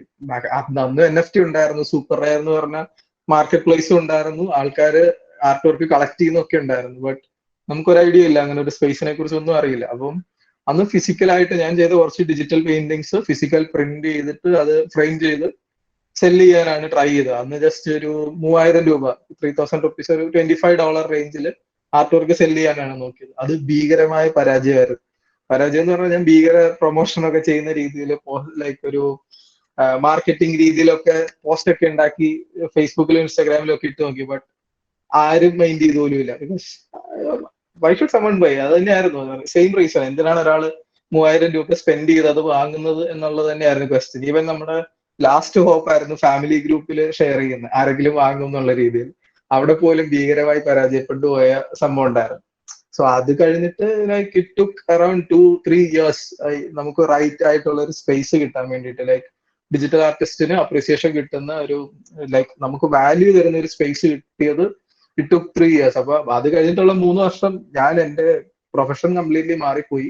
ഡിജിറ്റൽ ആർട്ട് ചെയ്തുകൊണ്ടിരുന്ന ഞാൻ യൂസർ എക്സ്പീരിയൻസിലേക്ക് പോയി. അത് കഴിഞ്ഞിട്ട് നമ്മുടെ മെയിൻ പാഷനായ ആർട്ടിൽ നിന്ന് നമുക്ക് പ്രോഫിറ്റ് കിട്ടാതെ വന്നപ്പോഴാണ് നമ്മൾ ഫുള്ളി ഡിസൈൻ അല്ലെങ്കിൽ UX എന്നുള്ള രീതിയിലേക്ക് മാറിപ്പോയത്. But NFT came, what happened is last year ഇപ്പം എന്റെ പോർട്ട്ഫോളിയോ ചെക്ക് ചെയ്താൽ കാണാം, ഡിസൈനിൽ നിന്ന portfolio completely 3D concept based art വർക്സിലേക്ക് മാറിപ്പോയി. ബിക്കോസ് നമ്മൾ എൻജോയ് ചെയ്യുന്ന വർക്കുകൾ കൂടുതൽ ചെയ്യാൻ തുടങ്ങിയത് ലാസ്റ്റ് ഇയർ ആണ്. പിന്നെ ഇപ്പൊ അധികം ചെയ്യുന്നില്ല. ഇപ്പൊ ഒരു for the last 5 months I'm not very active in the art space. അത് കുറച്ച് കരിയർ ചേഞ്ചസും പരിപാടികളൊക്കെ ഉള്ളതുകൊണ്ടാണ്. ബട്ട് ആ ഒരു ലൈക്ക് ഫേസ്ബുക്ക് ലാസ്റ്റ് കഴിഞ്ഞ ദിവസം ഒരു മെമ്മറി, മറ്റേ ഫേസ്ബുക്കിൽ ഇങ്ങനെ പഴയ സാധനങ്ങൾ കാണാമല്ലോ, ഫേസ്ബുക്ക് മെമ്മറീസിൽ കണ്ടതാണ്. ഞാനിപ്പം സെയില് നടക്കാതെ വന്നപ്പം ഒരു after a week I think ഞാനൊരു പോസ്റ്റ് ഇട്ടിട്ടുണ്ടായിരുന്നു, കച്ചവടം നൈസായിട്ട് ചീറ്റി പോയി, സെയിലൊന്നും കിട്ടിയില്ല എന്ന് പറഞ്ഞു. അപ്പൊ ആ ഫേസ്ബുക്ക് മെമ്മറി കണ്ടപ്പം ഞാൻ ജസ്റ്റ് അതൊന്ന് ഷെയർ ചെയ്തതാണ്. ലൈക്ക് 3 yearsൽ ഉണ്ടായ ഒരു ട്രാൻസിഷൻ ഈസ് ഹ്യൂജ്. 0 സെയിലിൽ നിന്ന് നമുക്ക് ഇത്ര സെയിൽ ഉണ്ടാക്കാൻ പറ്റി. പിന്നെ നിങ്ങളെപ്പോലെ ഇത്ര സ്റ്റുഡൻസിന് ആർട്ടിൽ നിന്ന് ഒരു പ്രോഫിറ്റ് ഉണ്ടാക്കാൻ ഒരു മീഡിയം പറഞ്ഞു തരാനും പറ്റുന്നുണ്ടല്ലോ. So it's a big thing. അങ്ങനെ ഒരു ഫൺ ഫാക്ട്, എന്നോട് ഫസ്റ്റ് ടൈം NFT എന്താന്ന് പറഞ്ഞത് ഫഹദിന്റെ നിഷാമാണ്. ആ സമയത്ത് ഞാൻ ഓൾറെഡി ബ്ലോക്ക് ചെയിനിൽ റിസർച്ച് ചെയ്യായിരുന്നു. അപ്പോൾ നിഷാമ എൻ്റെ ക്ലാസ്മേറ്റ്. അപ്പോൾ നിഷാമ പറഞ്ഞു ഇങ്ങനെ ഒരു സാധനം ഉണ്ട്, നമ്മൾ അതിനെപ്പറ്റി ഓൾറെഡി പഠിച്ചുകൊണ്ടിരിക്കുമ്പോൾ ഇങ്ങനെ ഞാൻ അപ്പോൾ തന്നെ അത് ഗൂഗിൾ ചെയ്തപ്പോൾ ഓക്കെ ഇത് ഭയങ്കര പൊട്ടൻഷ്യൽ ഉള്ള ഒരു ഐറ്റം എന്ന് മനസ്സിലായപ്പോൾ NFT ചെയ്യുന്ന ആർട്ടിസ്റ്റുകളെ ഞാൻ അന്വേഷിച്ചു തുടങ്ങി. അപ്പം അങ്ങനെ അന്വേഷിച്ചാണ് ഞാൻ എൻ്റെ വേറൊരു ബാച്ച്മേറ്റ് വഴി നടമലിൻ്റെ ഗ്രൂപ്പിൽ എത്തിയത്.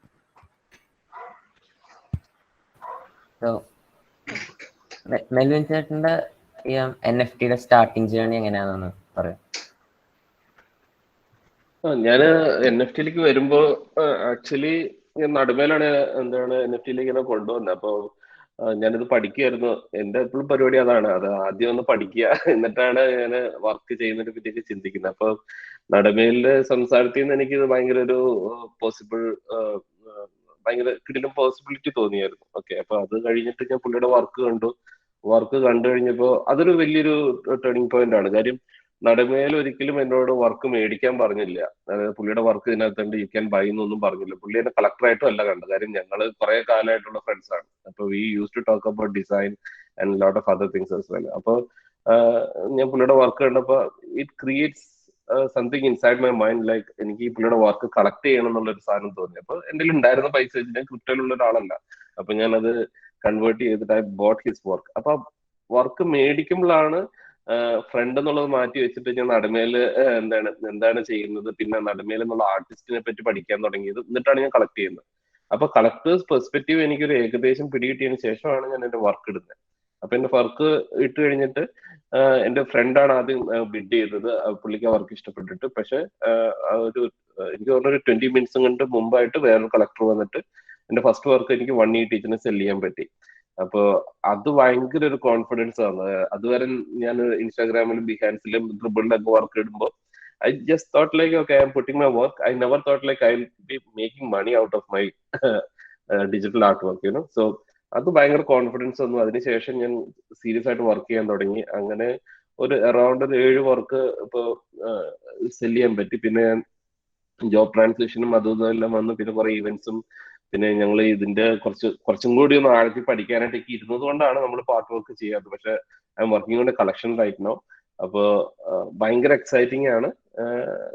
That is my whole thing, you know. Like അപ്പൊ ഞാനിത് കയറിയപ്പോ തന്നെ ഞാൻ എന്റെ വൈഫിനോടും എന്റെ മോളോടും പറഞ്ഞു. കാരണം വൈഫ് ഒരു ട്രഡീഷണൽ ആർട്ടിസ്റ്റ് ആണ്, ഒരു പ്രൊഫഷണൽ ആർട്ടിസ്റ്റും ആണ്. അപ്പൊ for them it was like overwhelming information, you know. Like അപ്പോഴാണ് എനിക്ക് മനസ്സിലായത് ഇതൊക്കെ എല്ലാവർക്കും ദഹിക്കുന്ന ഒരു സാധനമല്ല. പക്ഷെ ആക്ച്വലി പറയുവാണെങ്കിൽ ഒരു 2 days നമ്മൾ ഭയങ്കര ഫോക്കസ്ഡ് ആയിട്ട് ഇരുന്ന് കഴിഞ്ഞാൽ ഇതിന്റെ ഒരു ഓവറോൾ ഒരു പരിപാടി പിടികിട്ടും. പിന്നെ നമ്മളിപ്പോ ഒരു അദീബിനെ പോലുള്ള ഒരു ഇഷ്ടംപോലെ ഡെവലപ്പേഴ്സും അതുപോലെ തന്നെ ടെക്നിക്കൽ നോളജ് അറിയുന്നവരായിട്ടൊക്കെ മിങ്കിൾ ചെയ്ത് കഴിയുമ്പോൾ, എൻഗേജ് ചെയ്ത് കഴിയുമ്പോൾ you will get a lot more information, you know. അങ്ങനെ നമുക്ക് എല്ലാ ആർട്ടിസ്റ്റിനും എക്സ്പ്ലോർ ചെയ്യാൻ പറ്റുന്ന ഒരു കിടിൽ സ്പേസ് ആയിട്ട് തോന്നി. അങ്ങനെയാണ് ഞങ്ങളിപ്പോ NFT മലയാളിയും പിന്നെ ഇതുപോലുള്ള സെഷൻസ് ഒക്കെ സ്റ്റാർട്ട് ചെയ്യുകയൊക്കെ ചെയ്തത്. All together it is like A nice journey, like learn A lot of thing.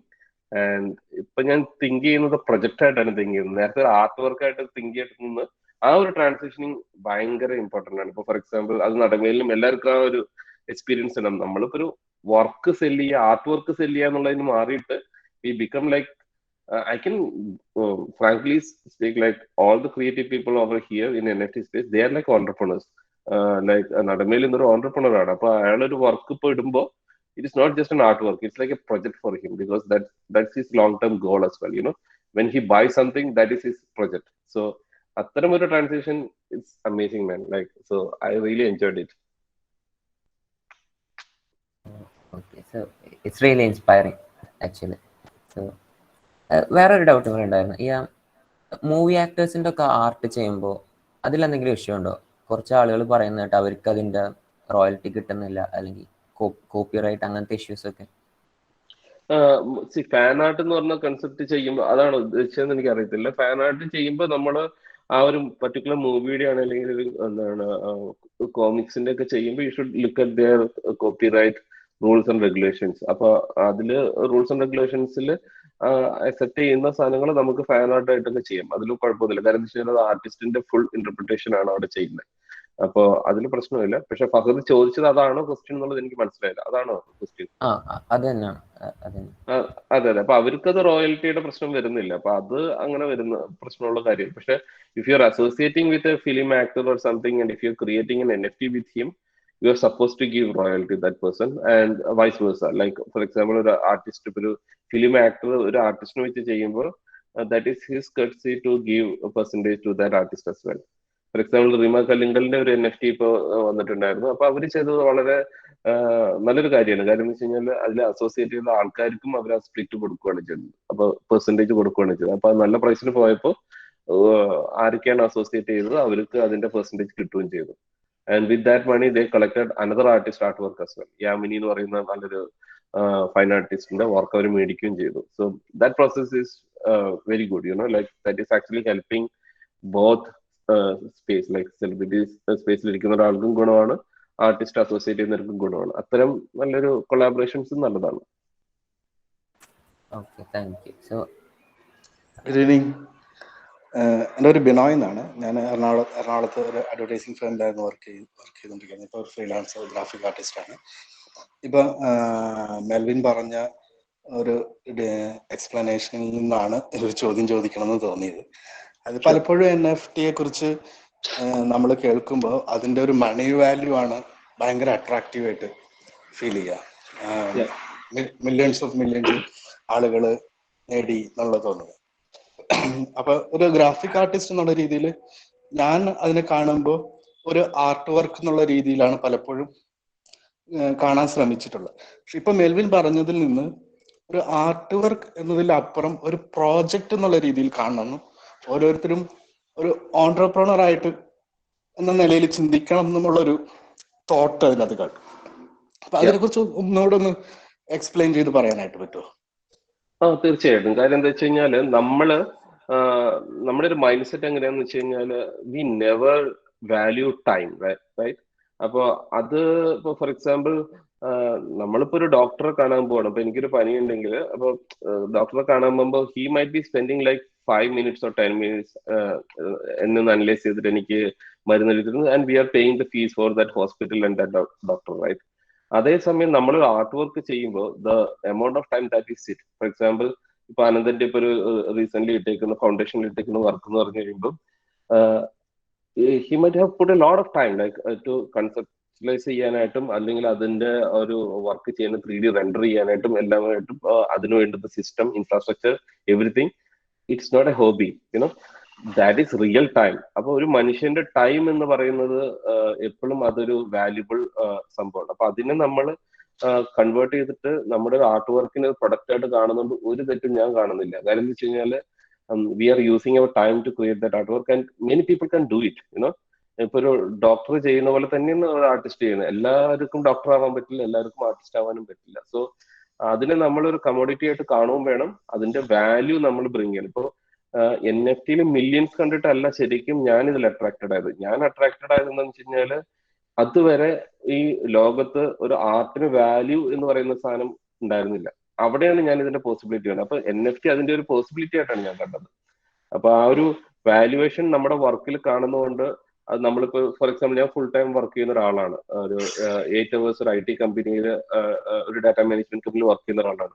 എന്ന് വെച്ചിട്ട് ഞാൻ എന്റെ പാതിരാത്രി 1 AM 2 AM ഇരുന്ന് വെളുപ്പിന് വരെ ഇരുന്ന് വർക്ക് ചെയ്യുന്ന സാധനം അതൊരു ഹോബിയായിട്ട് മാറുന്നില്ല. It's real work. എനിക്ക് ആ സമയത്ത് വേറൊരു ഡിസൈൻ പ്രോജക്ട് ചെയ്ത് കഴിഞ്ഞാൽ ഐ എം ഗെറ്റിംഗ് മണി.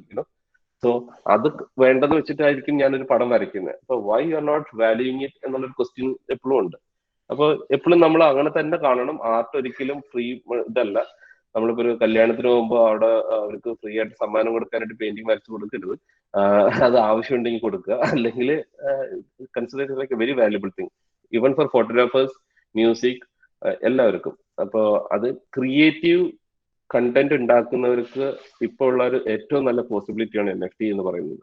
അല്ലെങ്കിൽ ഒന്ന് ആലോചിച്ച് നോക്കും. ഞാൻ ഒരുപാട് എക്സ്പ്ലെയിൻ ചെയ്യല്ല, പക്ഷെ ഇത് നിങ്ങൾ ശരിക്കും ചിന്തിക്കേണ്ട ഒരു കാര്യമാണ്. അതായത് നല്ലൊരു മ്യൂസീഷ്യൻ നല്ലൊരു കവർ സോങ് ചെയ്ത് കഴിഞ്ഞിട്ട് അത്രയും വീഡിയോഗ്രാഫേഴ്സിനും എല്ലാം വെച്ച് കഴിഞ്ഞിട്ട് he is waiting for that video to get 1 million views.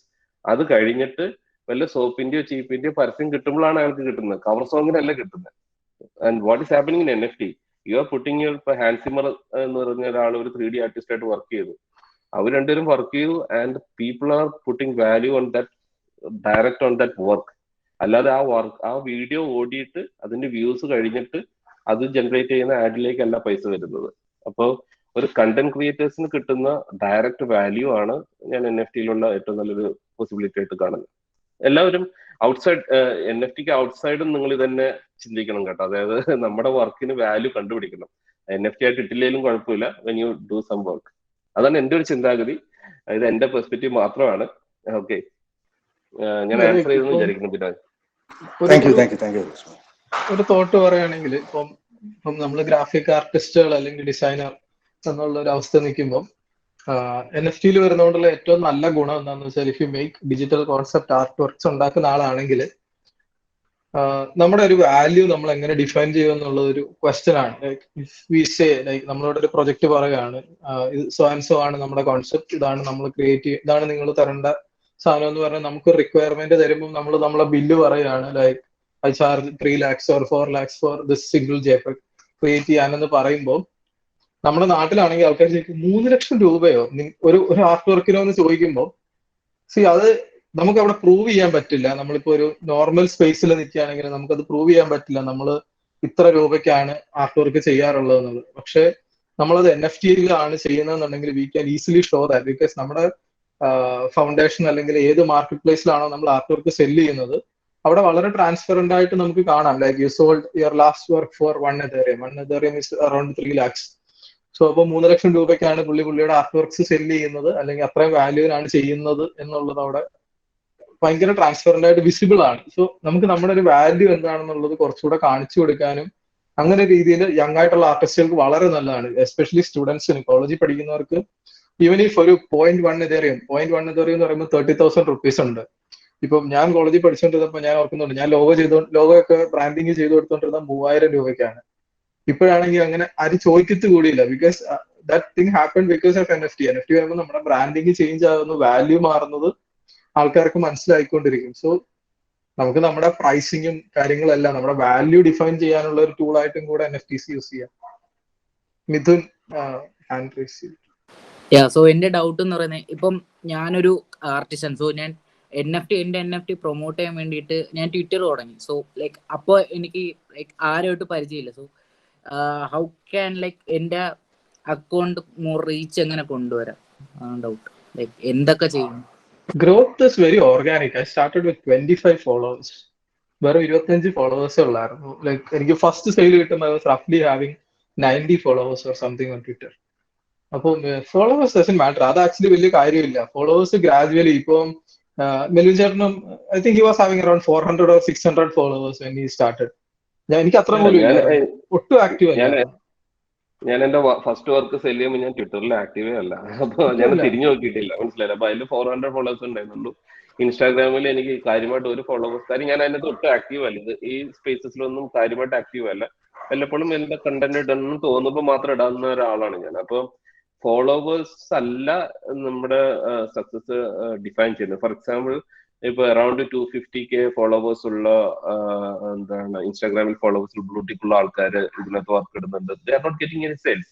I know people, I'm not telling any names. Like even ഇൻസ്റ്റാഗ്രാമിൽ 1 million ഫോളോവേഴ്സ് ഉള്ള ആൾക്കാരുണ്ട്, and they put NFTs. They didn't get any sale. You know, sale എന്ന് പറയുന്നത് പല പല പല പല പല കാര്യങ്ങൾ കൊണ്ട് സംഭവിക്കുന്നതാണ്. ഇപ്പൊ ഫോർ എക്സാമ്പിൾ, ഇപ്പൊ ഞാനിപ്പോ നടമേലിലെ വർക്ക് കളക്ട് ചെയ്തത്, എനിക്ക് നടമേല എന്ന് പറഞ്ഞ ആർട്ടിസ്റ്റിനെ 4 വർഷമായിട്ട് അറിയുന്നതുകൊണ്ട് I'm pretty confident about him. Like his passion towards technology and his passion towards design, I know he will grow. So I don't have any doubts in that. അപ്പോൾ അത്തരം ഒരു കണക്ഷൻസ് ബിൽഡ് ചെയ്യാനായിട്ട് ഞാനും passionate ആയതുകൊണ്ടാണ്, as a collector ഞാനും passionate ആയതുകൊണ്ടാണ് ഞാൻ collect ചെയ്തത്. അപ്പോൾ അത്തരത്തിലുള്ള കളക്ടേഴ്സിനെ നിങ്ങൾ മീറ്റ്, അതാണ് നടമേൽ നേരത്തെ പറഞ്ഞത്. നിങ്ങളൊരു ഡിസ്കോഡിൽ ചെല്ലുമ്പോഴോ അല്ലെങ്കിൽ നിങ്ങളൊരു ട്വിറ്ററിലാണെങ്കിൽ തന്നെയും, if you showcase your passion അല്ലെങ്കിൽ നിങ്ങളുടെ സ്കിൽ. ഇപ്പൊ എന്റെ മോളിപ്പോ ഒത്തിരി യങ് ആർട്ടിസ്റ്റുകളും അതുപോലെ തന്നെ കിടിലൻ ആർട്ടിസ്റ്റുകളായിട്ട് കണക്റ്റഡ് ആണ് ലോകത്തിന്റെ പല ഭാഗത്തുനിന്ന്. എന്തുകൊണ്ടെന്ന് വെച്ച് കഴിഞ്ഞാൽ അവർക്ക് ഫുൾ ടൈം വരയ്ക്കുന്നതാണ് ഇഷ്ടം, ഫുൾ ടൈം. എന്നെക്കാട്ടിലും പാഷനാണ് ആർട്ടിനകത്ത്. അപ്പൊ she will be automatically connect. So she'll be connecting with other artists and she'll be sending message to them when she has some doubts or whatever, like അപ്പൊ അത്തരത്തിലുള്ള നമുക്ക് പഠിക്കാനുള്ള ഒരു ആഗ്രഹം വന്നു കഴിയുമ്പോൾ ഓട്ടോമാറ്റിക്കലി നിങ്ങൾ അടിപൊളി ആൾക്കാരായിട്ട് കണക്റ്റഡ് ആവും. ഓട്ടോമാറ്റിക്കലി നിങ്ങളുടെ റീച്ച് കൂടി. റീച്ച് കൊണ്ട് വലിയ കാര്യമുണ്ടെന്ന് എനിക്ക് തോന്നുന്നില്ല. പക്ഷെ ഇപ്പൊ ഫോർ എക്സാമ്പിൾ എനിക്കിപ്പോ ഇത്രയും ഫോളോവേഴ്സ് വന്നു കഴിയുമ്പോൾ ഞാൻ ചെയ്യുന്നതെന്ന് വെച്ച് കഴിഞ്ഞാൽ I think like it's easy for me to share my knowledge. അത്തരം ഒരു പോസിബിലിറ്റി ആണ് ഈ ഫോളോവേഴ്സ് കൊണ്ട് ഞാൻ ഉദ്ദേശിക്കുന്നുള്ളൂ. അല്ല അധികം ഇതിന് വലിയ പ്രസക്തി കൊടുക്കേണ്ട ആവശ്യമില്ല. വർക്ക് അങ്ങ് എത്തിയാൽ മതി. വർക്ക് അങ്ങ് റീച്ച് എത്തിയാൽ മതി. നമ്മൾ റീച്ച് ഇച്ചിരി കുറഞ്ഞാലും കുഴപ്പമില്ല. അപ്പൊ അതിന് വെട്ടിക്കെട്ട് വർക്ക് ചെയ്യാന്നുള്ളതാണ് എന്റെ ഒരു simple answer. Sarath hand raise ചെയ്തിട്ടുണ്ട്. എനിക്കൊരു ചോദ്യം ഉണ്ടായിരുന്നു. ഇത് ഇതിനു മുമ്പ് ആരെങ്കിലും ചോദിച്ചിട്ടുണ്ടോന്ന് എനിക്ക് അറിഞ്ഞൂടാ. ഞാൻ ഇടയ്ക്കൊന്ന് ബ്രേക്ക് ആയിരുന്നു. ഇപ്പൊ ആർട്ടുമായിട്ട് ബന്ധമില്ലാത്ത ഒരാൾക്ക് NFT എങ്ങനെ യൂട്ടിലൈസ് ചെയ്യാൻ പറ്റും? അതാണ് നമ്മൾ നേരത്തെ പറഞ്ഞ കാര്യങ്ങൾ. ഒത്തിരി കളക്റ്റബിൾ പ്രൊജക്ട്സ് ഉണ്ട്. നിങ്ങൾക്ക് ആർട്ടിസ്റ്റുകളെ സപ്പോർട്ട് ചെയ്യാന്ന് പറയുമ്പോൾ you should buy an art work. Okay, in simple words. അപ്പോൾ ഒരു ആർട്ട് വർക്ക് ബൈ എന്ന് പറയുമ്പോൾ you should research about that artist. അപ്പോൾ ആ ആർട്ടിസ്റ്റ് NFT സ്പേസിൽ നിൽക്കാൻ ചാൻസ് ഉണ്ടോ, അല്ലെങ്കിൽ അയാൾക്ക് അതിനെപ്പറ്റി വ്യക്തമായിട്ടുള്ള ഒരു ധാരണ ഉണ്ടെങ്കിൽ you can invest. And if you see his growing you can invest on that particular artist. അഥവാ ഇനിയിപ്പോൾ ഒരു പുതിയ ആർട്ടിസ്റ്റ് ആണെങ്കിൽ തന്നെയും try to connect with that artist and കൂടുതൽ മനസ്സിലാക്കാൻ പഠിക്കുക. അപ്പൊ ഒരു കളക്ടർ ആവുന്നതിന് മുമ്പ് ഞാൻ പറയാന്ന് വെച്ച് കഴിഞ്ഞാൽ spend at least 2 weeks or 3 weeks ഒന്നും കളക്ട് ചെയ്യേണ്ട, ഒരു ആർട്ട് വർക്ക് ഇടേണ്ട ആവശ്യമില്ല. ആർട്ടിസ്റ്റുകളാണെങ്കിലും നിങ്ങളൊരു 3 week സമയം എടുത്തിട്ട് കണ്ടിന്യൂസ്ലി ഇരുന്ന് പഠിക്കാൻ നോക്കി സ്പേസ് എന്താണെന്നുള്ളത്, എന്താണ് NFT എന്നുള്ളതും എന്തൊക്കെയാണ് ബ്ലോക്ക് ചെയിൻ എന്നുള്ളതും. അപ്പൊ അതിന്റെ ഒരു ഇപ്പൊ എനിക്കിപ്പോ എന്താണ് ഇപ്പൊ അദീബിനെ പോലെ ഒരു നോളജ് ബ്ലോക്ക് ചെയിൻസിനെ പറ്റി ഒന്നും ഉണ്ടാവില്ല. പക്ഷെ ഒരു ഓവറോൾ ഐഡിയ ഉണ്ട് ഏത് ബ്ലോക്ക് ചെയിൻ ആയിരിക്കും നല്ലത്, എന്താണ് ബ്ലോക്ക് ചെയിൻ, അതിൽ എന്തൊക്കെ തരത്തിലുള്ള ബ്ലോക്ക് ചെയിൻ ആണ്, എന്തൊക്കെ മാർക്കറ്റ് പ്ലേസസ് ഉണ്ട്. അപ്പൊ ഒരു 3 weeks എടുത്തിട്ട് നിങ്ങൾ പഠിക്കാൻ ശ്രമിക്കുക. അപ്പൊ കുറച്ച് പേർക്ക് മനസ്സിലാവും ഇത് നമുക്ക് പറ്റിയൊരു പരിപാടിയല്ല എന്ന് മനസ്സിലായി. ഇപ്പൊ ഫോർ എക്സാമ്പിൾ ഞാൻ ക്രിപ്റ്റോയിൽ ട്രേഡ് ചെയ്യുന്ന ഒരാളല്ല, because I'm not that interested in that. അപ്പൊ ഞാൻ അതിലധികം ഇൻവോൾവ് ചെയ്യുന്നില്ല. പക്ഷെ NFT എനിക്ക് ഭയങ്കര ഇഷ്ടമാണ്. അപ്പൊ അതുകൊണ്ട് ഞാൻ അതിലാണ് ഇൻവെസ്റ്റ് ചെയ്യുന്നതും പഠിക്കാൻ ശ്രമിക്കുന്നത്. അപ്പൊ ചിലർക്ക് ഇത് അവർക്ക് പറ്റിയ സ്പേസ് ആയിരിക്കണം എന്നില്ല. അതും നിങ്ങൾ റെക്കഗ്നൈസ് ചെയ്യണം. ചിലർക്ക് ഇതൊരു ഓവർവെൽമിങ് ആയിരിക്കും, ചിലർക്ക് ഇത് ഭയങ്കര ഇൻട്രസ്റ്റ് ഉള്ള സംഭവമായിരിക്കും. അപ്പോൾ പഠിക്കാൻ ശ്രമിക്കുക, എന്നിട്ട് കളക്ട് ചെയ്യുക. അപ്പൊ നല്ല പ്രൊജക്ട്സ് കളക്ട് ചെയ്ത് കഴിയുമ്പോൾ you will get good value when you resell your work. ഇപ്പൊ നമ്മൾ ഇൻഡിവിജ്വലായിട്ട് നമ്മൾ ഇതിലേക്ക് ഇറങ്ങിത്തിരിക്കുന്നതും അതുപോലെ തന്നെ നമ്മളൊരു ടീം ബിൽഡ് ചെയ്ത് ഇറങ്ങിത്തിരിക്കുന്നതും തമ്മിലുള്ള ഡിഫറൻസ് എന്തായിരിക്കും? അത് based on your research man. Like for example ടീമായിട്ട് നിങ്ങൾ ഇതിലേക്ക് ഇറങ്ങുക എന്ന് പറയുമ്പോൾ എന്താണ് ഉദ്ദേശിക്കുന്നത് ശരത്ത്? ഇപ്പം ഒരു ആർട്ടിന്റെ ബാക്ക്ഗ്രൗണ്ട് ഉള്ള ഒരാള്, അതുപോലെ തന്നെ കുറച്ച് ടെക്നിക്കലായിട്ട് സ്കില്ലുള്ള ഒരാള്, അങ്ങനെ ഒരു ടീം ബിൽഡ് ചെയ്ത് നമ്മൾ ഇറങ്ങുമ്പോൾ അതിന്റെ അഡ്വാൻറ്റേജ് എന്തായിരിക്കും, അല്ലെങ്കിൽ എന്തായിരിക്കും disadvantage? First of all collaboration it's not an easy thing. Like for example നിങ്ങളൊരു ബിസിനസ് ചെയ്യുമ്പോഴോ അല്ലെങ്കിൽ നിങ്ങൾ എന്തെങ്കിലും ഒരു പ്രൊജക്ട് ചെയ്യുമ്പോഴോ ഒരു 3-4 പേര് ചേർന്നിട്ട് ഒരു കാര്യം ചെയ്യാന്ന് പറയുമ്പോൾ അതിന്റെ പോസിറ്റീവ് സൈഡാണ് എല്ലാവരും കാണുന്നത്. അപ്പോൾ പോസിറ്റീവ് സൈഡ് എന്താണെന്ന് വെച്ച് കഴിഞ്ഞാൽ those are different brains, different skills, they are collaborating and figuring out something. But the negative side is like ആ പറഞ്ഞ പോലെ തന്നെയാണ്, ഡിഫറെന്റ് ബ്രെയിൻസ് ആയിരിക്കും, ഡിഫറെന്റ് തോട്ട് പ്രോസസ് ആയിരിക്കും. അപ്പോൾ it might go like this or it might go like this as well. So ആ ഒരു ടീമായിട്ട് പോകുമ്പോൾ അത്തരം 2 സൈഡും നിങ്ങൾ റിസർച്ച് ചെയ്തിട്ട് അത് ഓക്കെ ആണെന്ന് തോന്നുവാണെങ്കിൽ മാത്രമാണ് അങ്ങനെ പോയിട്ട് കാര്യമുള്ളൂ. പോകുമ്പോൾ ഗുണം എന്താന്ന് വെച്ച് കഴിഞ്ഞാൽ ഇപ്പൊ ശരത്തൊരു പക്കാ ക്രിപ്റ്റോ ഇൻവെസ്റ്റർ ആണ്, അതേസമയം തന്റെ വേറൊരു ഫ്രണ്ട് ഭയങ്കര ഒരു ആർട്ട് ക്രിറ്റിക് ആണ്, വേറൊരു ഫ്രണ്ട് ഭയങ്കര ടെക്കി ആയിട്ടുള്ള ഒരാളാണെങ്കിൽ ഇറ്റ്സ് ലൈക്ക് കിടിലൻ കോംബോ ആണ്, right? Then you invest on some project, it makes complete sense. But if you can manage your self, that's a different question. അപ്പോൾ ആലോചിച്ചിട്ട് ചെയ്യുക. പരമാവധി ഒറ്റയ്ക്ക് പഠിച്ച് ചെയ്യാൻ പറ്റുവാണെങ്കിൽ അത്രയും നല്ലത്, അല്ലെങ്കിൽ കൊളാബറേറ്റ് ചെയ്ത് ചെയ്യണമെങ്കിൽ കുഴപ്പമൊന്നുമില്ല.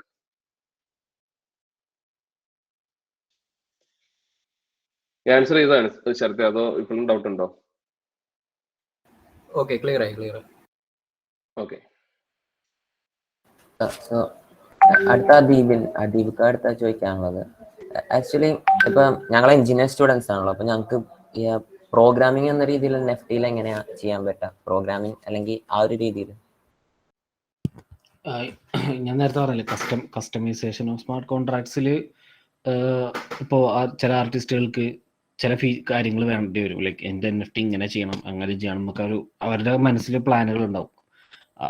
ഇതുപോലെ ഇപ്പോൾ നേരത്തെ ശരത്ത് പറഞ്ഞ പോലെ ടീമായിട്ടൊരു പ്രൊജക്റ്റ് ഒക്കെ ബിൽഡ് ചെയ്യുമ്പോൾ അപ്പോൾ ഉള്ള പ്ലാൻ ചിലപ്പോൾ ഓൾറെഡി ഉള്ള മാർക്കറ്റ് പ്ലേസുകളിൽ സപ്പോർട്ട് ചെയ്യണമെന്നില്ല. ഇപ്പോൾ പ്രോഫിറ്റ് ഷെയറിങ്ങിൽ ഇപ്പോൾ മാർക്കറ്റ് പ്ലേസുകളിൽ ഒരു ലിമിറ്റേഷൻ ഉണ്ടാവും. പ്രോഫിറ്റ് ഷെയർ ചെയ്യുമ്പോൾ അത് ഒരാൾക്ക് പറ്റുള്ളൂ, അല്ലെങ്കിൽ റോയൽറ്റി മാത്രമേ പറ്റുള്ളൂ, അങ്ങനെ ഷെയർ ചെയ്യാൻ പറ്റില്ല, അങ്ങനെയൊക്കെ ഉണ്ടാവും. അപ്പോൾ അതൊക്കെ മറികടക്കണമെങ്കിൽ നമ്മൾ സ്വന്തമായിട്ട് വെബ്സൈറ്റ് ബിൽഡ് ചെയ്തിട്ട് സ്വന്തം കോൺട്രാക്റ്റിൽ തന്നെ ചെയ്യാൻ പറ്റും. അപ്പോൾ ഇത് ബ്ലോക്ക് ചെയിന് കോമൺ ആയിരിക്കും, പക്ഷേ NFT ക്രിയേറ്റ് ചെയ്യാനും സെല് ചെയ്യാനും ഉപയോഗിക്കുന്ന പ്ലാറ്റ്ഫോം മാർക്കറ്റ് പ്ലേസ് തന്നെ ഉപയോഗിക്കണം എന്നൊരു നിർബന്ധമില്ല. മാർക്കറ്റ് പ്ലേസ് വേറെ ഒരു ഇന്റർഫേസ് ആണ്. എനിക്ക് വേണമെങ്കിൽ എൻ്റെ വെബ്സൈറ്റ് വഴി തന്നെ എൻ്റെ NFTs ക്രിയേറ്റ് ചെയ്തിട്ട് അത് വേണമെങ്കിൽ ഓപ്പൺ സീയിൽ ഡിസ്പ്ലേ ചെയ്യുന്ന രീതിയിലും ഇമ്പോർട്ട് ചെയ്യാനൊക്കെ പറ്റും. അപ്പോൾ ഇതിന്റെ കോമൺ ലിങ്ക് എന്ന് പറയുന്നത് ബ്ലോക്ക് ചെയിൻ ആണ്. ഈ മാർക്കറ്റ് പ്ലേസസ് എന്ന് പറയുന്നത് ജസ്റ്റ് ഒരു ഇന്റർഫേസ് മാത്രമാണ് അത് ആക്സസ് ചെയ്യാനുള്ളത്. അപ്പോൾ ഇങ്ങനത്തെ കസ്റ്റമൈസേഷൻസ് വരുമ്പോൾ അവിടെ എന്തായാലും ഒരു ഡെവലപ്പറിന്റെ ഹെൽപ്പ് എന്തായാലും ആവശ്യമുണ്ട്. പിന്നെ NFT മാത്രമല്ല, ഡെവലപ്പറിന് വേറെ കുറെ കാര്യങ്ങൾ, ഇപ്പോൾ ഗെയിമിങ്ങിന്റെ NFTസിനും അല്ലെങ്കിൽ ക്രിപ്റ്റോ കറൻസി പ്രൊജക്റ്റുകളും അങ്ങനെ കുറെ ഏരിയാസ് ഉണ്ട്. ഡീസെൻട്രലൈസ്ഡ് ഓട്ടോണമസ് ഓർഗനൈസേഷൻ, പിന്നെ ഡെഫി ഡീസെൻട്രലൈസ്ഡ് ഫിനാൻസ്, ക്രൗഡ് ഫണ്ടിങ്, അങ്ങനെ കുറെ ആപ്ലിക്കേഷൻസ് ഇതിലുണ്ട്. അപ്പോൾ അത് ഡെവലപ്പേഴ്സിന്റെ സ്കോപ്പ് NFT കടന്നു പോണതാണ്. ഓക്കെ, സോ വേറൊരു കാര്യം ഇതിന്റെ ടെക്സ്റ്റാക്ക് കൂടി മെൻഷൻ ചെയ്യാം. ഇത് ജാവാസ്ക്രിപ്റ്റിൽ Web3 എന്ന് പറയുന്ന ജാവാസ്ക്രിപ്റ്റ് ലൈബ്രറി ഉണ്ട്, അതാണ് മെയിനായിട്ട് പഠിക്കേണ്ടി വരിക. പിന്നെ ട്രഫിൾ ഫ്രെയിംവർക്ക് എന്ന് പറഞ്ഞിട്ടൊരു ഫ്രെയിംവർക്ക് ഉണ്ട്. അപ്പോൾ അതൊക്കെ യൂസ് ചെയ്തിട്ടാണ് വെബ് ഡെവലപ്മെന്റിന്റെ കൂടെ ഉള്ള ഒരു അഡീഷണൽ ലെയർ ആണ് ശരിക്കും ബ്ലോക്ക് ചെയിൻ. ഇതുവരെ പഠിച്ച ഫുൾ സ്റ്റാക്ക് ഡെവലപ്മെന്റ് ചേഞ്ച് ആവണില്ല, അത് അവിടെ തന്നെ ഉണ്ടാവും. അഡീഷണൽ ലെയർ ആയിരിക്കും ബ്ലോക്ക് ചെയിൻ പഠിക്കേണ്ടി വരിക. ഫഹദ് ഒരു സെക്കൻഡ്. പിന്നെ പ്രോഗ്രാമേഴ്സിന് നിങ്ങൾക്ക് ചെയ്യാൻ പറ്റുന്ന ഒരു സംഭവം എന്ന് വെച്ച് കഴിഞ്ഞാൽ, ഞാൻ ഈ പറഞ്ഞ പോലെ നമ്മൾ കുറെ ലിങ്ക്സും പരിപാടികളൊക്കെ ഷെയർ ചെയ്തിട്ടുണ്ടല്ലോ കളക്ടറൽ പ്രൊജക്ട്സിനെ പറ്റിയിട്ടും ആർട്ട് വർക്കുകളെ പറ്റിയിട്ടും. അപ്പൊ നിങ്ങളത് പ്രോപ്പറായിട്ട് റിസർച്ച് ചെയ്ത് കഴിഞ്ഞിട്ട് നിങ്ങൾക്ക് ശരിക്കും നല്ല ആർട്ടിസ്റ്റുകളായിട്ട് അല്ലെങ്കിൽ നല്ല കളക്ടറൽ പ്രൊജക്ട്സ് ആയിട്ട് നിങ്ങൾക്ക് അപ്രോച്ച് ചെയ്യാം. മനസ്സിലായില്ലേ? നിങ്ങൾക്ക് പിച്ച് ചെയ്യാം. If you have some brilliant idea. For example, ഞാനൊരു NFT ആർട്ടിസ്റ്റ് ആണ്. അപ്പോൾ എനിക്ക് പ്രോഗ്രാമിംഗ് ഒന്നും അറിയത്തില്ല. അപ്പോൾ if you have some good ideas you can pitch to me or pitch to നടമേൽ ആസ് വെൽ. അത്തരത്തിലും നിങ്ങൾക്ക് നല്ല NFT പ്രൊജക്ട്സിന്റെ ഭാഗമാകാൻ പറ്റും. അപ്പൊ കിടൽ ഐഡിയ ആണെങ്കിൽ it's worth to collaborate, right? So directly അവരുമായിട്ട് ചോദിക്കുന്നുണ്ടൊന്നും കുഴപ്പമൊന്നുമില്ല ട്വിറ്ററിലോ, അല്ലെങ്കിൽ if you have some brilliant idea you can put a trailer and tell like I'm interested in collaborating with a good artist for this particular project. You can put that in Medium or whatever and you can pitch that idea as well. Sorry for that, ഞാനതൊന്ന് പറയാന്ന് വെച്ചിട്ട് പറഞ്ഞോളൂ. ഇപ്പം നമ്മളോട് അധികം ഇപ്പോൾ climate conscious, environment conscious ആയിട്ടുള്ള ആളുകളാണല്ലോ. അപ്പോൾ ഇപ്പോൾ പൊതുവേ ഒരു ഇതുണ്ട്, ബ്ലോക്ക് ചെയിൻ ടെക്നോളജികൾ ഉപയോഗിക്കുന്ന സംഭവങ്ങളൊക്കെ ഭയങ്കര റിസോഴ്സ് ഹെവിയാണ്, അൺനെസസറി ആയിട്ട് റിസോഴ്സസുകൾ ഉപയോഗിക്കുന്നുണ്ട്. അപ്പൊ അത് NFT-നെ എങ്ങനെ എഫക്ട് ചെയ്യുക, ഇനിയിപ്പോൾ അഥവാ ഭാവിയിൽ എഫക്ട് ചെയ്യാണെങ്കിൽ അപ്പൊ ഇതിന്റെ പേരിലുള്ള പല പല പ്രശ്നങ്ങളുണ്ടല്ലോ. അപ്പൊ അത് ഡെഫിനറ്റ്ലി ഉണ്ട്. അതില്ലെന്ന് നമ്മൾ ഒരിക്കലും പറയുന്നില്ല. അത് എൻവയോൺമെന്റ് ഫ്രണ്ട്ലി അല്ല. അതുപോലെ തന്നെ ഇപ്പൊ ഇതിന്റെ പേരിൽ ഇറങ്ങുന്ന കുറെ സ്പാമുകൾ അല്ലെങ്കിൽ സ്കാംസ് ഇറങ്ങുന്നത്, അപ്പൊ ഇതെല്ലാം മണി റിലേറ്റഡ് ആയിട്ടുള്ളതായതുകൊണ്ട് lot of people will be interested and lot of people proper ആയിട്ടൊരു നോളജ് ഇല്ലാതെ ചെയ്യുന്നതുകൊണ്ട് പലവിധ പ്രശ്നങ്ങളും ഉണ്ടാകുന്നുണ്ട്. അതിലൊന്ന് ആണിപ്പോ ഈ എന്താണ് എനർജി കൺസപ്ഷൻ എന്ന് പറയുന്നത് ഓരോ ബ്ലോക്ക് ചെയിൻ ഡിപ്പെൻഡന്റ് ആയിട്ടുള്ള ഒരു സംഭവം കൂടിയാണ്. അപ്പൊ അതിന് ഞാൻ പറഞ്ഞില്ല, ഇതൊരു ഭയങ്കര ഏർലി സ്റ്റേജ് ആണ്. അപ്പൊ അതിനുള്ള സൊല്യൂഷൻസും കണ്ടുപിടിച്ചുകൊണ്ടിരിക്കുന്നേ ഉള്ളൂ. ഇപ്പൊ ഫോർ എക്സാമ്പിൾ, നമ്മളിപ്പോ ഒരു കാർ ഓടിക്കുമ്പോൾ പെട്രോളിയം ആണ് യൂസ് ചെയ്തുകൊണ്ടിരുന്നത്. അപ്പൊ അതിന്റെ ആ ഒരു റിസോഴ്സ് കുറഞ്ഞു വരുന്നതോറും ഇലക്ട്രിക് കാറിലേക്കുള്ള ഇത് വന്നു, അപ്പൊ പൊല്യൂഷൻ കുറവായിട്ടുള്ള സംഭവം വന്നു. അപ്പൊ അതിന്റെ ഇപ്പൊ എന്താണ് ഭാഗത്തിൽ നോക്കിയാൽ തന്നെ അറിയാം ഇപ്പൊ എത്രത്തോളം ഇലക്ട്രിക് കാറുകൾ നമ്മുടെ നാട്ടിലുണ്ടെന്നുള്ളത്. അപ്പൊ ഓരോന്നിനും സൊല്യൂഷൻസും വരും, അതുപോലെ തന്നെ പ്രോബ്ലംസും ഉണ്ട്. അപ്പൊ സീരിയസ് പറഞ്ഞു കഴിഞ്ഞാല് മനുഷ്യനായിട്ട് നിർമ്മിക്കുന്നതോ മനുഷ്യനായിട്ട് ക്രിയേറ്റ് ചെയ്യുന്ന എല്ലാ സാധനവും ഭൂമിക്ക് കേടാണ്. അത് എന്ത് കുട്ടികളാണെങ്കിൽ പോലും. അപ്പൊ അത് ഒന്ന് മനസ്സിലാക്കിയാൽ മതി. അപ്പൊ പ്രശ്നങ്ങൾ എന്തായാലും ഉണ്ട്, സൊല്യൂഷൻസ് നോർമലി വന്നോളും. പിന്നെ വേറെ ഡൗട്ട്, ഞാൻ എന്താ റീസെന്റ് സെയില് കഴിഞ്ഞപ്പോ എന്താ ഇപ്പൊ കുറെ പേർക്ക് ഫൗണ്ടേഷൻ ഇൻവൈറ്റ്സ് കിട്ടിയപ്പോ ഞാനും അങ്ങനെ കയറി. ഷാരിഫ് നാസർ നിങ്ങൾക്ക് അറിയണ്ടാവും NFT. അപ്പൊ അവരുടെ കടന്ന് എനിക്കൊരു ഇൻവൈറ്റ് കിട്ടി, അങ്ങനെ ഞാൻ കയറി. അപ്പൊ എന്റെ ഡൗട്ട് എന്താ വെച്ചാ, ഇനി ഓപ്പൺ സീന്ന് ഇപ്പൊ ഞാൻ 1-on-1s ആണ് ചെയ്യാറ്. ഇപ്പൊ നദാമൽ ചേട്ടന് ഇൻസ്പിറേഷൻ എടുത്തിട്ട് ഒരു ക്യാരക്ടറെ വെച്ചിട്ട് അവരെ വേറെ വേറെ എൻവയൺമെന്റിൽ പ്ലേസ് ചെയ്ത് ആ ഒരു ആർട്ട് ടൈപ്പാണ് ഞാൻ ചെയ്തുകൊണ്ടിരിക്കണത്. അപ്പൊ ചെയ്ത് വെച്ചിട്ടുണ്ട്, പക്ഷെ ഒന്നും ലിസ്റ്റ് ചെയ്തിട്ട് മിന്റ് ചെയ്തിട്ടില്ല. അപ്പൊ ഇപ്പോ ഞാനിപ്പോ ഫൗണ്ടേഷനിൽ ഇനി കയറണമെന്നുണ്ടോ? എന്താ വെച്ചാൽ അവിടെ നല്ല കളക്ടർ ബേസ് ഉണ്ടോ, അതോ അവിടെ അഡ്വാൻറ്റേജസ് ഉണ്ടോ ഫൗണ്ടേഷനിൽ ഓപ്പൺ സീന് പകരം? അസ്മാനെ, ഞങ്ങളത് സജഷൻ പറയുന്നില്ല, അല്ലെങ്കിൽ ഞാൻ പറയുന്നില്ല. കാര്യം എന്താന്ന് വെച്ച് കഴിഞ്ഞാല് ഇപ്പൊ നമ്മൾ പറഞ്ഞേക്കുന്ന കുറെ പോയിന്റ്സ് പറഞ്ഞിട്ടുണ്ട്. അപ്പൊ അത് അസ്മാൻ ഒന്ന് നോട്ട് ചെയ്ത് വെച്ചിട്ട് you do your research, like automatically you will know like whether it's like in a foundation. ഒരു 1 week ടൈം എടുത്തു അസ്മാൻ, എന്നിട്ട് തനിക്ക് എന്താണ് തോന്നണേ എന്നുള്ളതൊന്ന് പറയാം. എന്നിട്ടും തനിക്ക് ഒരു കൺക്ലൂഷനിൽ എത്താൻ പറ്റിയില്ലെങ്കിൽ യു ക്യാൻ കോണ്ടാക്ട് us. അപ്പോ we will give A proper reply. ആ ഒരു ഇപ്പൊ ഉള്ളൊരു വർക്കിന്റെ ആ ഒരു ലിങ്ക് ഒന്ന് ഇടാമോ അവിടെ മെസ്സേജില്? ഓപ്പൺ സീലുള്ളതാണോ? അതെ അതെ. Okay okay. ഈ മാർക്കറ്റ് പ്ലേസ് ചൂസ് ചെയ്യുന്നത് ഞങ്ങൾ പറയണമെന്ന് നോക്കണ്ട കേട്ടോ. കാര്യം എന്താ വെച്ച് കഴിഞ്ഞാൽ എനിക്ക് ഞാൻ ഇപ്പൊ ഫൗണ്ടേഷൻ യൂസ് ചെയ്യുന്നത് ചിലപ്പോൾ ഞാനൊരു ഡിസൈനറാണ് ബേസിക്കലി. അപ്പൊ എനിക്ക് എന്റെ UI UX ഒക്കെ ഇഷ്ടപ്പെട്ടു, മൊത്തത്തിലുള്ള ബ്രാൻഡിങ് ഇഷ്ടപ്പെട്ടു. ചിലപ്പോൾ അതായിരിക്കും എന്റെ റീസൺ, ഞാൻ അത് കൊണ്ടുപോകുന്നത്. Doesn't mean like looks rare പോലൊരു മാർക്കറ്റ് പ്ലേസ് ബോറാണെന്നുള്ളത്. അപ്പൊ you don't need to think like that. അതുകൊണ്ടാണ് പറഞ്ഞത്, ഒരു പ്രൊജക്റ്റിൽ ഇൻവെസ്റ്റ് ചെയ്യുമ്പോഴോ ഒരു മാർക്കറ്റ് പ്ലേസ് ചൂസ് ചെയ്യുമ്പോഴോ ബ്ലോക്ക് ചെയിൻ ചൂസ് ചെയ്യുമ്പോഴൊന്നും ആൾക്കാരുടെ റെക്കമെൻഡേഷൻ വെച്ച് ചെയ്യുന്നത് മണ്ടത്തരമാണ്. അത് നിങ്ങളുടെ പ്രൊജക്റ്റും നിങ്ങളുടെ ഒരു ഫ്യൂച്ചർ പ്ലാൻസും ബേസ് ചെയ്തിട്ടാണ്. അപ്പൊ അത് നിങ്ങൾ നോക്കിയാൽ മതി.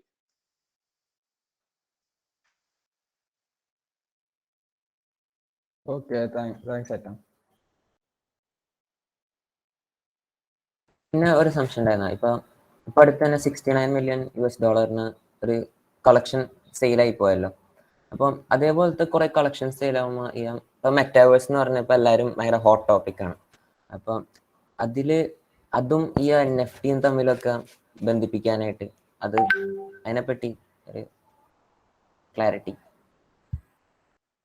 ഓക്കെ, മെറ്റാവേഴ്സ് എന്ന് പറഞ്ഞാൽ ബേസിക്കലി ഈ വിർച്വൽ വേൾഡ് ആണ്. അപ്പോൾ ഇപ്പോൾ നമ്മൾ വെബ്സൈറ്റുകൾ ഉപയോഗിച്ചിട്ടാണ് ഇന്റർനെറ്റുമായിട്ട് ഇന്ററാക്ട് ചെയ്യുന്നത്. വെബ്സൈറ്റുകളാണ് ഇൻഫർമേഷൻ നമുക്ക് തരുന്നത്, വീഡിയോസും ഇമേജസും അല്ലെങ്കിൽ ടെക്സ്റ്റ് ഒക്കെ ആയിട്ട് ബേസ് ചെയ്ത്. പക്ഷെ മെറ്റാവേഴ്സ് എന്ന് പറയുമ്പോൾ കുറച്ചുകൂടി അത് വിർച്വൽ ആയിട്ടായിരിക്കും ഉണ്ടാവുക, ആ എക്സ്പീരിയൻസ് ഉണ്ടാവുക. പക്ഷെ ഇവിടെ ഓണർഷിപ്പ് എന്ന് പറയുന്ന കൺസെപ്റ്റ് കൂടി വരും. അപ്പോൾ NFT ബ്ലോക്ക് ചെയിൻ ഉപയോഗിച്ചിട്ട് ഈ വിർച്വൽ വേൾഡിലുള്ള ഓരോ ഡിജിറ്റൽ അസറ്റുകൾ ഉണ്ടല്ലോ, അത് ആരുടെയാണ്, അത് വെച്ചിട്ട് എന്താണ് ചെയ്യാൻ ഉദ്ദേശിക്കുന്നതൊക്കെ തീരുമാനിക്കുന്നത് NFT ആയിരിക്കുമല്ലോ. അപ്പോൾ എന്താ പറയുക, നമ്മുടെ റിയൽ വേൾഡ് എടുക്കണമെങ്കിൽ ഗവൺമെന്റും ബാങ്കും എങ്ങനെയാണോ റിയൽ വേൾഡിനുള്ളത് അതുപോലെ ആയിരിക്കും ബ്ലോക്ക് ചെയിൻ മെറ്റാവേഴ്സിന് ഉണ്ടാവുക.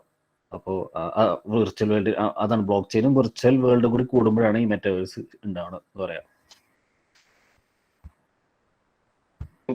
ഒരു സിമ്പിൾ എന്താണ് അസ്മാൻ, ഞാൻ തന്റെ പ്രൊഫൈല് നോക്കിയിട്ട് കുറച്ച് കാര്യങ്ങൾ പറഞ്ഞ കുഴപ്പമുണ്ടോ? ഇല്ല, ഓണസ്റ്റ് ആയിക്കോട്ടെ, കുഴപ്പമില്ല. അല്ല, ഹോണസ്റ്റ് ആയിരിക്കില്ല, അതാ പ്രശ്നം. ഓക്കെ, ഞാൻ പെട്ടെന്ന് ഇപ്പൊ തന്റെ ലിങ്ക് എടുത്ത് നോക്കുമായിരുന്നു. അപ്പോ നടമേലിലും എന്താണ് തോട്ട്സ് ഷെയർ ചെയ്യും. കാര്യം ഞങ്ങൾ രണ്ടുപേരും ഞങ്ങളുടെ വർക്ക് സെല് ചെയ്ത് കഴിയുമ്പോൾ കുറച്ച് കളക്ഷനിലേക്ക് ഇടുന്ന ആൾക്കാരാണ്, വർക്ക് കളക്ട് ചെയ്യാനും ഉദ്ദേശിക്കുന്ന ആൾക്കാരാണ്. ഓക്കെ, ഞാനിപ്പോ ഓപ്പൺ സീയില് ഞാൻ അസ്മാന്റെ വർക്ക് കണ്ടു. അപ്പൊ ഫോർ എക്സാമ്പിൾ എനിക്ക് വർക്ക് ഇഷ്ടപ്പെട്ടു എന്ന് വെക്കും. അപ്പൊ എനിക്കിത് വർക്ക് നല്ല ക്വാളിറ്റി ആയിട്ട് തോന്നി. അപ്പൊ ഞാനിത് വായിക്കുവാണ്, ഇത് എന്താണ് സംഭവം എന്നുള്ളത് വായിക്കുവാണ്. അപ്പൊ എനിക്കൊരു ഏകദേശം ഐഡിയ പ്രൊജക്റ്റിനെ പറ്റി കിട്ടി.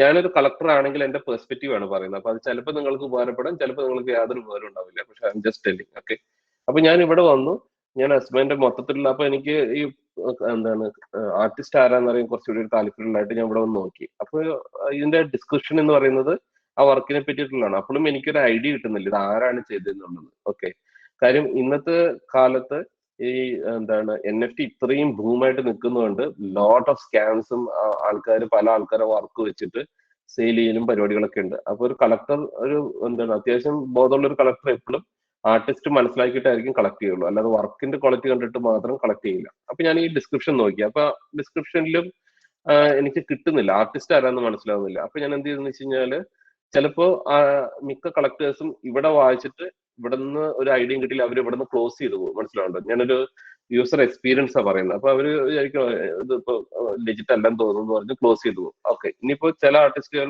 ചില കളക്ടേഴ്സ് വർക്ക് അത്രയും ഇഷ്ടപ്പെട്ട് കഴിയുമ്പോൾ they will check your profile. അപ്പോ ഞാൻ തന്റെ പ്രൊഫൈലിൽ വന്നു. അപ്പോ ഞാൻ കണ്ടു ഇങ്ങനെ 18 year old I make art, അത്രേ ഉള്ളൂ. എന്താണ് ആർട്ടിസ്റ്റ്, ഏത് പ്ലാറ്റ്ഫോമിലാണ് ഒരു ഐഡിയ എനിക്ക് അപ്പോഴും കിട്ടുന്നില്ല. പിന്നെ ഞാൻ നിങ്ങളുടെ നോക്കിയപ്പോൾ you are connected with NFT community എന്ന് മനസ്സിലായ കാര്യം. നടമേലിനെ ഫോളോ ചെയ്യുന്നുണ്ട്, അങ്ങനെയുള്ള സംഭവമുണ്ട്. പക്ഷെ ഇപ്പോഴും എനിക്ക് മനസ്സിലാവുന്നില്ല നിങ്ങൾ ആരാണെന്നുള്ളത്. അപ്പൊ പിന്നെയും ഞാൻ ഈ ലിങ്ക് ക്ലിക്ക് ചെയ്യണം. നിങ്ങൾ ചിന്തിച്ച് നോക്കേണ്ടത് എത്ര ലിങ്കായി ഞാൻ ക്ലിക്ക് ചെയ്യണം എന്നുള്ളത് നോക്കണം കേട്ടോ. എന്നിട്ട് ഞാനത് ഈ ലിങ്ക് ക്ലിക്ക് ചെയ്തു. ഈ ലിങ്ക് ക്ലിക്ക് ചെയ്തിട്ടും എനിക്കൊരു ഐഡിയ കിട്ടുന്നില്ല. പിന്നെ ഞാൻ വേഗം പോയിട്ട് പിന്നെ നെക്സ്റ്റ് ക്ലിക്കാണ്. ഓക്കെ, പിന്നെ ഞാൻ ഇൻസ്റ്റാഗ്രാം ക്ലിക്ക് ചെയ്തു. ഇൻസ്റ്റാഗ്രാം ക്ലിക്ക് ചെയ്ത് കഴിഞ്ഞിട്ടും I'm not getting any idea. Like ഇത് നിങ്ങൾ ഒറിജിനൽ ആളാണോ അതോ വേറെ വല്ലവരെയും വർക്ക് എടുത്ത് ഇട്ടേക്കുന്നതാണോ എന്നുള്ളൊരു ക്ലാരിറ്റി ഇപ്പോഴും എനിക്ക് വന്നിട്ട്. കാര്യം ഞാൻ ആർട്ടിസ്റ്റിനെ ഇതുവരെ കാണുന്നില്ല. ഇത് ഞാനെന്ന കളക്ടർ നോക്കുന്ന കാര്യമാണ് പറയുന്നത്, വേറെ കളക്ടറിന് വേറെ ഇതായിരിക്കും. പക്ഷെ വർക്കെല്ലാം നല്ല കിടിലം വർക്കുകളാണ് ചെയ്തു വെച്ചേക്കുന്നത്. അപ്പോ ഒരു ലെയർ ഓഫ് ക്രെഡിബിലിറ്റി മിസ്സിംഗ് ആണ്, മനസ്സിലായതേ. കാര്യം ഇത് ഇപ്പൊ അസ്മാന്റെ പേരല്ല, അപ്പൊ ഇങ്ങനെ ഒരു പേരാണ് ഇട്ടിരിക്കുന്നത്. അപ്പൊ അതും അതിലും പ്രശ്നമൊന്നുമില്ല. ഇപ്പൊ അസ്മാൻ എന്നുള്ള ഇവിടെ കാണാം. But how will I know like who you are എന്നുള്ളൊരു സാധനം ഇതിനകത്ത് വരുന്നുണ്ട്. അതൊരു ചെറിയ ഡ്രോബാക്ക് ആണോ വലുതാണോ എന്ന് എനിക്കറിയില്ല. എന്നെ പോലുള്ള ഒരു സൊല്യൂഷൻ എന്തെങ്കിലും ഉണ്ടോ? അപ്പൊ അങ്ങനെ ഞാൻ എന്താ ഫേസ് റിവീൽ ചെയ്യണോ? അങ്ങനെ അതാണ് ഉദ്ദേശിക്കുന്നത്. ക്ലാരിറ്റി എന്താ ഉദ്ദേശിക്കുന്നത്? ഓക്കെ, ഞാൻ തിരിച്ച് അസ്മാന്റെ അടുത്ത് ചോദിക്കാം. അസ്മാന്റെ ഒരു 0.2 ETH പൈസ ഉണ്ടെങ്കിൽ അസ്മാൻ കളക്ട് ചെയ്യുമ്പോൾ ആർട്ടിസ്റ്റിൽ എന്തൊക്കെയായിരിക്കും നോക്കുക? ഇങ്ങനെ ഇപ്പൊ അസ്മാന്റെ പ്രൊഫൈൽ കണ്ടു കഴിഞ്ഞാൽ അസ്മാൻ ചാടിപ്പോയി മേടിക്കോ? ഇല്ല, അല്ല റീസെർച്ച് ചെയ്യും. എന്നിട്ട് എന്താ ഇപ്പൊ പറഞ്ഞ പോലെ വെബ്സൈറ്റ് ഉണ്ടെങ്കിൽ വെബ്സൈറ്റ് വെക്കും, സോഷ്യൽസ് അങ്ങനെയൊക്കെ. അപ്പൊ അവിടെ എന്തൊക്കെയായിരിക്കും വേണ്ടത്? ആ എന്താണ് അസ്മാൻ ആ 0.2 ETH സ്പെൻഡ് ചെയ്യണമെങ്കിൽ?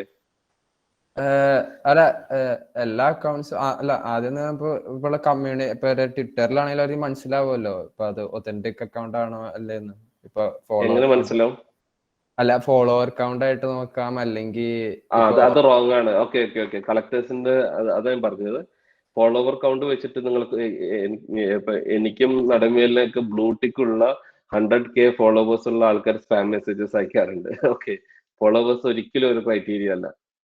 ഇപ്പൊ അത് എത്രത്തോളം ക്രെഡിബിലിറ്റി നിങ്ങൾക്ക് കൊണ്ടുവരാൻ പറ്റുന്നുള്ളത്. ഇപ്പൊ ഞാൻ പറഞ്ഞില്ല, ഇപ്പൊ എന്റെ മോളുടെ വർക്ക് ഞാൻ ഇട്ടേക്കുന്നത് എന്താണെന്ന് വെച്ച് കഴിഞ്ഞാല്, when you look at her Twitter page, when you go to her pin tweet, you can see she talking about her work, you know. അപ്പൊ അത് റിയൽ പേഴ്സൺ അവരുടെ വർക്കിനെ പറ്റി ഫേസ് റിവീൽ ചെയ്യണം. ഞാൻ പറയില്ല, ഇഷ്ടംപോലെ ആർട്ടിസ്റ്റുകൾ ഫേസ് റിവീൽ ചെയ്ത് ഐഡന്റിറ്റി പറയാതെ. പക്ഷെ the thing is like they made A significant mark in what ever space it is. Four example, ഇപ്പൊ പാക്ക് എന്ന് പറയുന്ന ഒരാളുടെ പ്രൊജക്റ്റാണ് മെർജ്. ഞങ്ങൾക്ക് ആർക്കും അറിയില്ല പാക്ക് എന്ന് പറയുന്ന ആർട്ടിസ്റ്റ് ആരാണ്, നല്ല ക്രിയേറ്റർ ആരാണെന്ന്. പക്ഷെ പുള്ളി വളരെ വാല്യുബിൾ ഇൻഫർമേഷൻ ട്വിറ്ററിൽ കൊടുത്തുകൊണ്ടേ ഇരുന്നിട്ടുണ്ട്, NFT എന്താണെന്നുള്ളതും അങ്ങനെയുള്ള സംഭവത്തിനെ പറ്റിയിട്ട്. അപ്പൊ ആ ക്രെഡിബിലിറ്റി പുള്ളി ബിൽഡ് ചെയ്തിട്ടുണ്ട്. So that makes A huge difference man. Credibility 10-20 വർഷം കൊണ്ട് ബിൽഡ് ചെയ്ത ആള് പല ടെക്നോളജിക്കൽ പ്രൊജക്റ്റിൽ കോൺട്രിബ്യൂട്ട് ചെയ്തിട്ടുണ്ട്. ആളുടെ ഫേമസ് വേറെ പ്രൊജക്റ്റുകൾ NFT മുമ്പ് ആൾക്ക് ഫേമസ് ആയിട്ടുള്ള പ്രൊജക്റ്റുകളൊക്കെ ഉണ്ടായിരുന്നു. അപ്പൊ അപ്പോഴൊക്കെ ആൾ അനോണിമസ് ആണ്. ആളിങ്ങനെ ആ ഒരു പ്രൊഫൈല് ബിൽഡ് ചെയ്തെടുത്തത്. ഞാൻ അതാണ് എന്റെ ബയോക്ക് ഭയങ്കര സിംപ്ലിസിറ്റിക് ആക്കിയത്. എന്താ വെച്ചാല് എനിക്ക് ആ ഒരു ഏജ് എന്ന് പറഞ്ഞാൽ നമ്മളെ ഏജ് എഴുതുമല്ലോ, അത് ഭയങ്കര ഇമ്പോർട്ടന്റ് ആണെന്ന് NFT സ്പേസിൽ എനിക്കറിയാം. പക്ഷെ അത് പിന്നെ എനിക്കൊരു ബാരിയർ ആയിട്ട് നിൽക്കണ്ട വിചാരിച്ചു ഞാൻ പിന്നെ ഏജ് വിട്ടില്ല. എന്ന് വെച്ചാല് എല്ലാ ദിവസവും 18 വയസ്സ് ആ ഇത് കാണുമ്പോ തന്നെ ഇപ്പൊ ഞാൻ ജീവിതകാലം വേണേ എനിക്ക് ഞാൻ മരിക്കണ വരെ എനിക്ക് ആർട്ട് ചെയ്യണം. അപ്പൊ എല്ലാ ദിവസവും ഒരു റിമൈൻഡർ വന്നതിന് എനിക്ക് കുറച്ച് ഇൻസെക്യൂരിറ്റി തോന്നി. അതാണ് ഞാൻ ആദ്യം ഒന്നും ഇട്ടില്ല, ഓൺലി ഐ മേക്ക് ആർട്ട് എന്ന് മാത്രമേ ഉണ്ടായുള്ളൂ ബയോയില്. പിന്നെ അല്ല, അത് സ്റ്റേജസ് ആണ് അസ്മാന, അത് ഡിഫറെന്റ് സ്റ്റേജസ് ആണ്. അതാണ് അദീബ് പറഞ്ഞൊരു സിമ്പിൾ എക്സാമ്പിൾ. പാക്ക് എന്ന് പറയുന്ന ഒരു ബ്രാൻഡ് ഉണ്ടായത് ഒറ്റ ദിവസം കൊണ്ടല്ല ഉണ്ടായത്, 20 വർഷം കൊണ്ട് ഉണ്ടായതാണ്. ആ 20 വർഷം കൊണ്ട് പുള്ളി ചെയ്തത് ആ സ്പെസിഫിക് സ്പേസിൽ വാല്യൂ കൊടുത്തുകൊണ്ടാണ്, മനസ്സിലാവുന്നത്. അപ്പൊ ചില സമയത്ത് നമുക്ക് ഫേസ് വേണമെന്നില്ല, മുഖം വേണമെന്നില്ല, ആളുടെ ഐഡന്റിറ്റി വേണമെന്നില്ല. But when you provide value, right, you are creating the credibility. അപ്പൊ എന്ത് തരത്തിലുള്ള വാല്യൂ ആണ് അസ്മാൻ കൊടുക്കുന്നത്? ഇപ്പൊ ഫോർ എക്സാമ്പിൾ അസ്മാന്റെ പ്രൊജക്റ്റിൽ നിങ്ങളുടെ ഫേസും ഒന്നും വേണ്ട, യു ക്യാൻ. ഇപ്പൊ ഞങ്ങളുടെ ഒരു ഫ്രണ്ട് ഉണ്ട്, ബാക്കോസിൽ എന്ന് പറഞ്ഞ പുള്ളിയുണ്ട്. പുള്ളി ചെയ്യുന്നതെന്ന് വെച്ച് കഴിഞ്ഞാൽ വളരെ സിമ്പിൾ ഇംഗ്ലീഷിൽ പുള്ളി പഠിച്ചുകൊണ്ടിരിക്കുകയാണ് 3D ബ്ലെൻഡറിൽ. പക്ഷെ പുള്ളി പഠിപ്പിക്കുകയും ചെയ്യണം. അതായത് he's putting some tutorial videos and other stuff. So പുള്ളി ഒരു ഫോളോവർ അക്കൗണ്ട് മാത്രമല്ല ഉണ്ടാക്കുന്നത്, പുള്ളി സ്റ്റുഡൻസിനെയാണ് ഉണ്ടാക്കുന്നത്. അപ്പോൾ അവിടെ ബാക്കേഴ്സിൽ എന്ന് പറയുന്ന പേര് മാത്രം മതി, മനസ്സിലായില്ല, അതിപ്പോ ആരാണെന്ന് പോലും അറിയേണ്ട. He's providing value, so that credibility is build. അപ്പൊ ഒരു കളക്ടർ വന്ന് നോക്കുമ്പോൾ അത് ഭയങ്കര വാല്യൂ ആണ്. അപ്പൊ ഇതൊരു ഇമ്പോർട്ടന്റ് സംഭവമാണ്. അതുകൊണ്ടാണ് ഞാൻ പറഞ്ഞത്, പല കളക്ടേഴ്സും ചിലപ്പോൾ നിങ്ങളുടെ പ്രൊഫൈൽ വന്ന് നോക്കിയിട്ട് ഒറ്റ പോകുന്നതിന്റെ മെയിൻ റീസൺ അതായിരിക്കാം. Okay. നിങ്ങൾ തന്നെ ചിന്തിച്ചാൽ മതി. നിങ്ങൾ തന്നെ പൈസ ഉണ്ടെങ്കിൽ നിങ്ങൾ എങ്ങനെയാണ് ഒരു വർക്ക് കളക്ട് ചെയ്യാൻ ചിന്തിച്ചു കഴിഞ്ഞാൽ നിങ്ങളുടെ തന്നെ പ്രോബ്ലംസ് മനസ്സിലാവും. അത്ര സിമ്പിളാ. ഇത് ഇച്ചിരി ഇമ്പോർട്ടന്റ് ആയിട്ടുള്ള ഒരു സാധനം, അതുകൊണ്ടാണ് പറയുന്നത്. ചിലപ്പോൾ വർക്ക് ഭീകര വർക്കായിരിക്കും, പക്ഷെ എന്താ പ്രശ്നം എന്ന് വെച്ച് കഴിഞ്ഞാല് ആ ക്രെഡിബിലിറ്റി ബിൽഡ് ചെയ്യാൻ പറ്റാത്തതുകൊണ്ട് പല ആൾക്കാരും മേടിക്കാതെ പോകും. അങ്ങനെ ഒരു അവസ്ഥ വരാതിരിക്കാൻ വേണ്ടി പറഞ്ഞതാണ്. ഇപ്പൊ നടമേൽ എന്ന് പറയുമ്പോൾ ലൈക്ക് ഹൂ ഈസ് നടമേൽ, നിങ്ങൾ ന്യൂസിൽ കണ്ടിട്ടുണ്ട്. പുള്ളി റിയൽ ആയിട്ടിരുന്ന് സംസാരിക്കാറുണ്ട്. ഇപ്പൊ ഞാനാണെങ്കിലും റിയൽ ആയിട്ട് അപ്പൊ നിങ്ങൾക്ക് ഞങ്ങളെ അറിയാം, അദീബിനെയും നിങ്ങൾക്ക് അറിയാം. അപ്പോ ഞങ്ങൾ എന്തെങ്കിലും ഇടുമ്പോൾ കളക്ടേഴ്സിന് കുറച്ച്, ഇപ്പൊ കളക്ടേഴ്സ് ഒക്കെ ഞങ്ങളെ കാണുന്നുണ്ട്. അപ്പൊ അതുകൊണ്ട് ഒരു ക്രെഡിബിലിറ്റി ഓട്ടോമാറ്റിക്കലി ബിൽഡ് ചെയ്യാൻ പറ്റുന്നുണ്ട്. അപ്പൊ ഫേസ് കാണിച്ചിട്ട് തന്നെ ക്രെഡിബിലിറ്റി എന്നല്ല ഞാൻ പറഞ്ഞത്, but provide some value and build the credibility and put the description properly. അപ്പൊ വാല്യൂ ആണ്. 18 ഇയേഴ്സ് ഒക്കെ നല്ല സെല്ലിംഗ് പോയിന്റ് ആണ് മാൻ. അപ്പൊ അത് ഡിഫറെന്റ് സ്റ്റേജസിൽ ഡിഫറെന്റ് അപ്രോച്ച് നിങ്ങൾ എടുത്താൽ മതി. പിന്നെ ഞാൻ എൻ്റെ ഒരു പെർസ്പെക്റ്റീവിൽ പറയുന്നത്, ചില സമയത്ത് ഞാൻ ട്വിറ്ററിൽ ഇങ്ങനെ സ്ക്രോൾ ചെയ്യുമ്പോൾ അല്ലെങ്കിൽ ഇൻസ്റ്റയിൽ സ്ക്രോൾ ചെയ്യുമ്പോൾ ചില വർക്കുകളൊക്കെ കാണുമ്പോൾ എനിക്ക് ആളുടെ പ്രൊഫൈല്, പേരോ പിക്ചറോ നോക്കാണ്ട് തന്നെ ഇത് ഇയാളുടെ ആയിരിക്കും എന്ന് എൻ്റെ മനസ്സിൽ ആദ്യം കത്തും ആ വർക്ക് കാണുമ്പോൾ തന്നെ. പിന്നെ ഞാൻ സ്ക്രോൾ ചെയ്യുമ്പോഴാണ് ഓക്കെ പേരാണ്, അപ്പൊ അത് കറക്റ്റ് മാച്ച് ആയി. ഇപ്പൊ ബീപ്പിളൊക്കെ അങ്ങനെയാണ്, ആളുടെ വർക്ക് കാണുമ്പോൾ തന്നെ മനസ്സിലാവും ഇത് ബീപ്പിളാണ് ചെയ്ത്. പാക്കിന്റെ ആണെങ്കിൽ ഒരു പ്രൊജക്റ്റിൽ മെക്കാനിസം ഒക്കെ കാണുമ്പോൾ ഓക്കെ ഇത് പാക്കിന്റെ ഐഡിയ ആയിരിക്കും എന്ന് ഓട്ടോമാറ്റിക്കലി മനസ്സിലേക്ക് വരും. അപ്പൊ അതും ഒരു ഫാക്ടർ എനിക്ക് തോന്നിയാണ്. അത് ഐഡന്റിറ്റി വലിയൊരു ഭാഗമാണ്, എന്റെ ഭാഗമാണ്. നമ്മൾ ആക്ച്വലി കുറെ നീണ്ടുപോയി ടൈം ലിമിറ്റിനേക്കാളും. സോ എല്ലാവരും നല്ല ഇൻട്രസ്റ്റഡ് ആയിട്ടുള്ള ടോപ്പിക് ആയതുകൊണ്ടാണ് തോന്നുന്നു ഇത്രയും നല്ലോണം നീണ്ടുപോയത്. So thank you. So Megha, vote of thanks.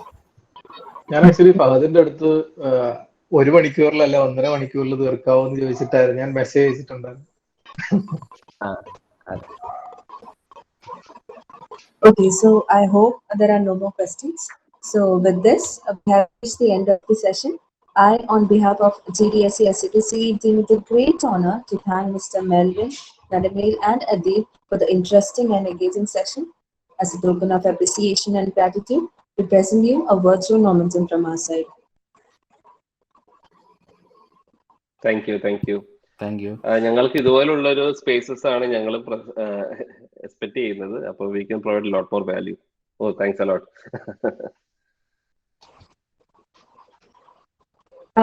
I would also like to thank the organizers and the audience here who have participated overwhelmingly and made this event a great success, and we look forward to seeing you at the next event. Once again, I would like to thank you all for your participation. Thank you.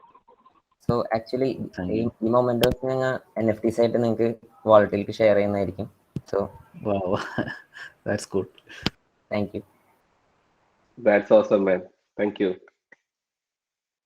So leave ചെയ്യുന്നതിന് മുന്നേ എല്ലാവരും ആ feedback form ഒന്ന് fill ചെയ്യാം. So before you leave, fill the feedback forms. And thank you all. Thank you for attending. Thank you. Thanks all. Thank you. Bye bye. Bye bye.